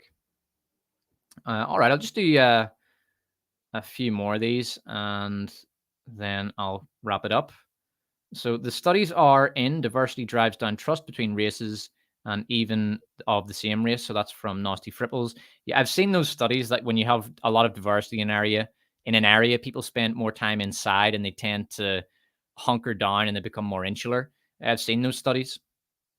And it's irrefutable. It is irrefutable. And you see the same thing in the United States and on other places with white flight, whereby a neighborhood will slowly become more and more and more black. And it gets to a critical mass whereby the people living there, white people living there, voluntarily leave because they don't want to live around that many black people. And then those same white people will virtue signal about how important diversity is and how we should open the borders and how we all need to vote for the Democrats. And meanwhile, they are deporting migrants from Martha's Vineyard and living in walled estates with acreage laws, which ensures that only the super wealthy can live next to them. The hypocrisy is just disgusting. Okay. Tlalib, hold on. Is woke on its return? I don't think it ever went away, did it? There is a I have heard from, I see it on YouTube occasionally, people saying that woke, it's the beginning of the end of woke, and we're going to see it fade away over the next few years. When you look at how ESG is structured, it's very unlikely that it's going to go away anytime soon, because ESG it's short-term credit. So if you're a company and you need to pay everybody at the end of the month, but you don't have enough cash to do this right now, but you're going to have enough cash once your next movie comes out or something, you have to borrow money to make up the shortfall.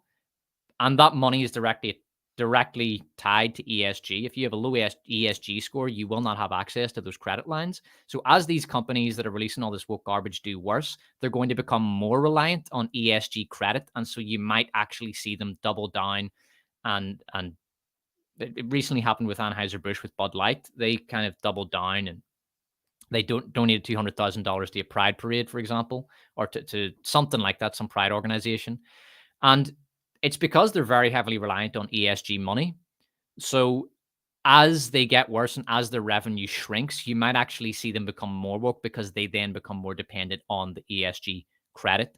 So it's kind of a paradox that as the woke products perform worse, the company will become more woke because it becomes more beholden to ESG. We'll see what happens with it, but I know for a fact, basically everyone knows that Disney are not going to ever get off of the idea that their entertainment should be a vehicle for political and social messaging. Like the CEO, Bob Iger, has said that he believes that he's doing the right thing with all of this messaging in the movies and in the Disney TV shows. So certainly for the foreseeable future, Disney are never going to stop. And Disney own many, many companies and many IPs. So you're going to keep seeing it. Even if it was just Disney, you would keep seeing it, but it's not just Disney. I don't see Amazon stopping it anytime soon, especially not. I mean, if they didn't fire Jennifer Salke after Rings of Power, they're not going to fire her. So she'll be in charge for a while. I mean, you look at Kathleen Kennedy. She's been in charge of Lucasfilm for, God, almost 10 years now. And it'll be the same with Jennifer Salke. You know, it'll take years to get rid of her if they ever do get rid of her. And she's not going to change the culture at that company. Like, if you're going to, Amazon are going to, it's like this. I think their mentality is, we'll go back to the 90s over my dead body. They are determined that there will never, ever be another Friends. There will never be another show where it's just 6 white people talking about their daily lives, you know, just talking nonsense, no real politics in there. No, it has to be a very racially diverse cast, and 2 of them have to be gay and 1 of them has to be trans, and they have to be constantly talking about political issues. I think that's their attitude. And they also believe they're right. A lot of the people, especially the writers, the people at the lower levels who have come out of the universities, who have gone through the college to corporate pipeline, they think they're right. They honestly believe it. So I don't think woke's going anywhere anytime soon. I honestly don't. However successful or unsuccessful it is, it's not going anywhere. I'll just do a few more of these. Saw a great video from Rageaholic talking about how go woke, go broke is backwards. It's go broke, go woke. Kind of, yeah. Yeah, that does seem to be how it's turning out. If you go broke, you then become more dependent on the regime and the establishment to prop you up. And they're only going to prop you up if you do their bidding. So you go further woke. Great point. Is there going to be another woke awards this year? No, next year. So everybody will get to vote on them. I'll post the categories and you'll vote for who you think should win, but it'll be stacked. It's really stacked. I thought Velma wouldn't have any competition, but then Cleopatra came along, and it'll be interesting to see. I'm really interested to know, like, how are people going to vote? Like, what is the worst show? Is it Cleopatra or is it Velma? I reckon those are the 2 favorites for worst series, unless something miraculous happens and just the worst thing that has ever happened in media comes out. That'll be it's pretty much a 2-horse race at this stage. But I'm really looking forward to next year's Worst of Woke Awards. It's going to be great. And obviously, I'm hoping to get over 1 million votes for it in total, because there will be 20 categories. And hopefully, you know, I can get this massive exercise in democracy so that this corner of YouTube can make our voice heard about what we think of all the shite that Hollywood are churning out.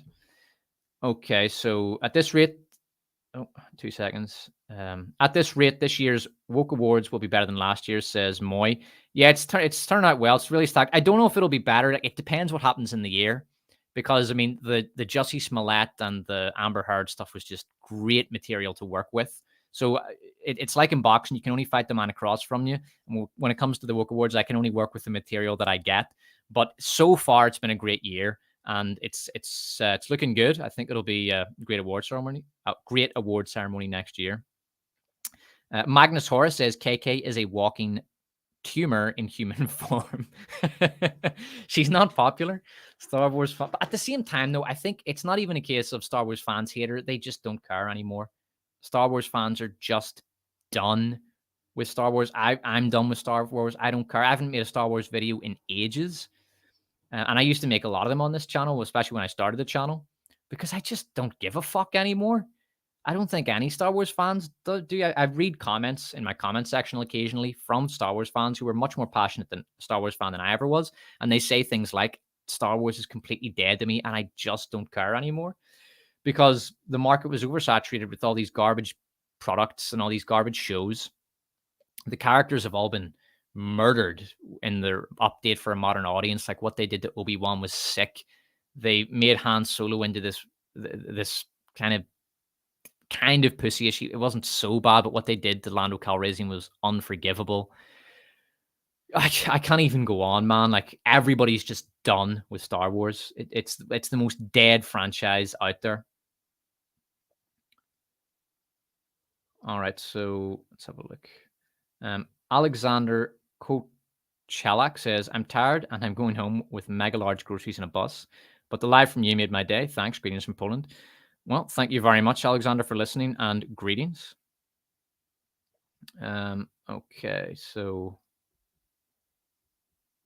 I'm surprised Back to the Future has gotten the retold for modern audiences treatment. Yeah, I think Turbo Topology means has not gotten the retold for modern audiences treatment. Apparently, it's being gatekept by Robert Zemeckis. That's what I've heard, but they will get that scalp. They are determined to get that scalp. I think they really want it. They know how popular Back to the Future is. They know how much fans love it, and I think they just want to torture it out, just torture it to death. Make Marty a black trans woman, and make Doc the bad guy who wants to go back into the 50s to stop the civil rights movement from happening. I even did a parody of it in one of my videos, and yeah, they'll get that scalp eventually. I think. I don't think we can stop them. They're going to get there eventually. It's sad, but money talks, and yeah, they'll be giving Back to the Future the update for the modern audience at some point in the future. Yeah, I think so. James Garasic, Cleopatra can go under worst documentary. I don't think I'll do a documentary category because there's just not, people don't really watch that many documentaries, and there's not enough of them that come into the YouTube space that would make it worth putting a category in the worst Woke Awards. I'll just put it under worst series because it is a series. It calls itself a series, so it'll be definitely be up for worst series. It'll probably be up for worst trailer. It'll be up for a bunch of stuff. All right. Cannot wait for WoW 2024. Yeah. I think a lot of people are looking forward to it. The worst show was Velvet until Cleopatra appeared. There's always a bigger fish. Yeah, like I say, I'll be really interested to hear which one wins that 2-horse race. Magnus Horace says, it was great seeing you on Critical Drinker. Hope you're on more often, man. Yeah, thanks very much for watching, and it was a fun chat. And Lulu Pomeranian says, what do you know about the ESG score? It's a big topic. I'd have to go into detail to talk about it, but basically it's just a score which determines how woke a company is, and if they're very woke, then there's no problem with them getting their credit line. Hold on. So Alexander Kochalak says they're killing themselves with this woke terms and practices. Just let them finish themselves, and we should build our own alternatives. I kind of agree. We can build our own alternatives on YouTube, and hopefully as we move forward into the future, we'll get the technology to do that, like Unreal Engine. If that does become really advanced, maybe we can start making our own movies and things like that. But I mean, if you want to make a really compelling TV series or a movie, you really do need the money.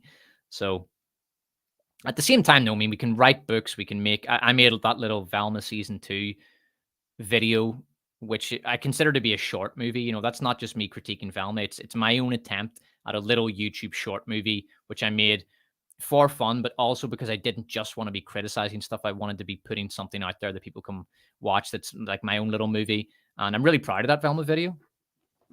And I think that's a good example of, instead of me just criticizing stuff all day, I'm actually going out and making something beautiful for people to enjoy.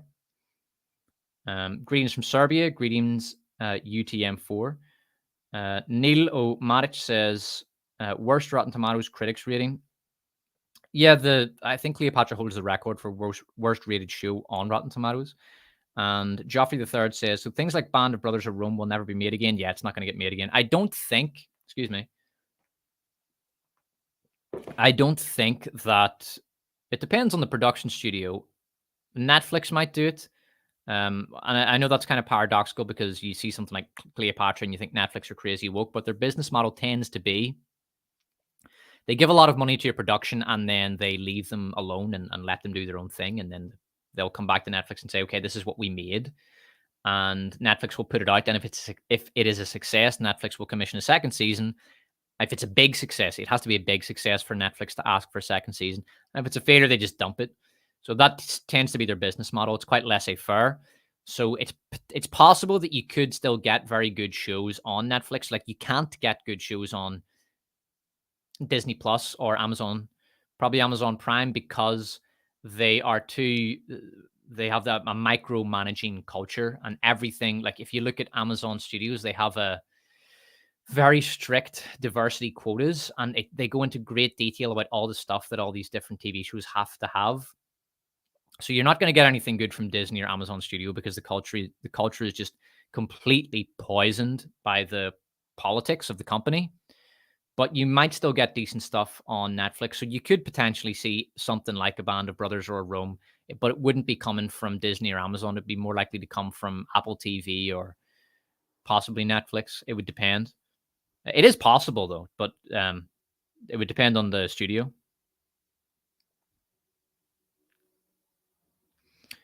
Melvin Deeply says, I think if they reboot Back to the Future, they'll probably have Marty go back in time to make so he's born a girl. It wouldn't surprise me at all. Yeah, he he goes back in time so he can be born a girl because he wants to get that female privilege.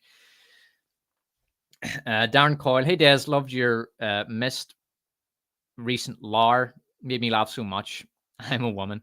Yeah, the LAR 18 video, I quite liked it. I think it's a good video. Could have been better. I should have probably done a plot hole section, but yeah, still good video, and I'm glad you enjoyed it. Facts and Logic, love the Red Hand of Ulster and the PFP. I'm glad you enjoyed it. I think it looks pretty good. It's a fun wee brand. And Turbo Topology says, I think they'll have Marty go back in time with his girlfriend. Marty messes up the past while no, they won't, because Marty can't have a girlfriend. Marty's obviously going to be gay or trans or something in the Back to the Future remake once they do the update for a modern audience. All right. So I think that'll do it for today. I will wrap things up. I hope you enjoyed the live. Thank you very much to everybody who listened and tuned in, and I wish you all the best. All right.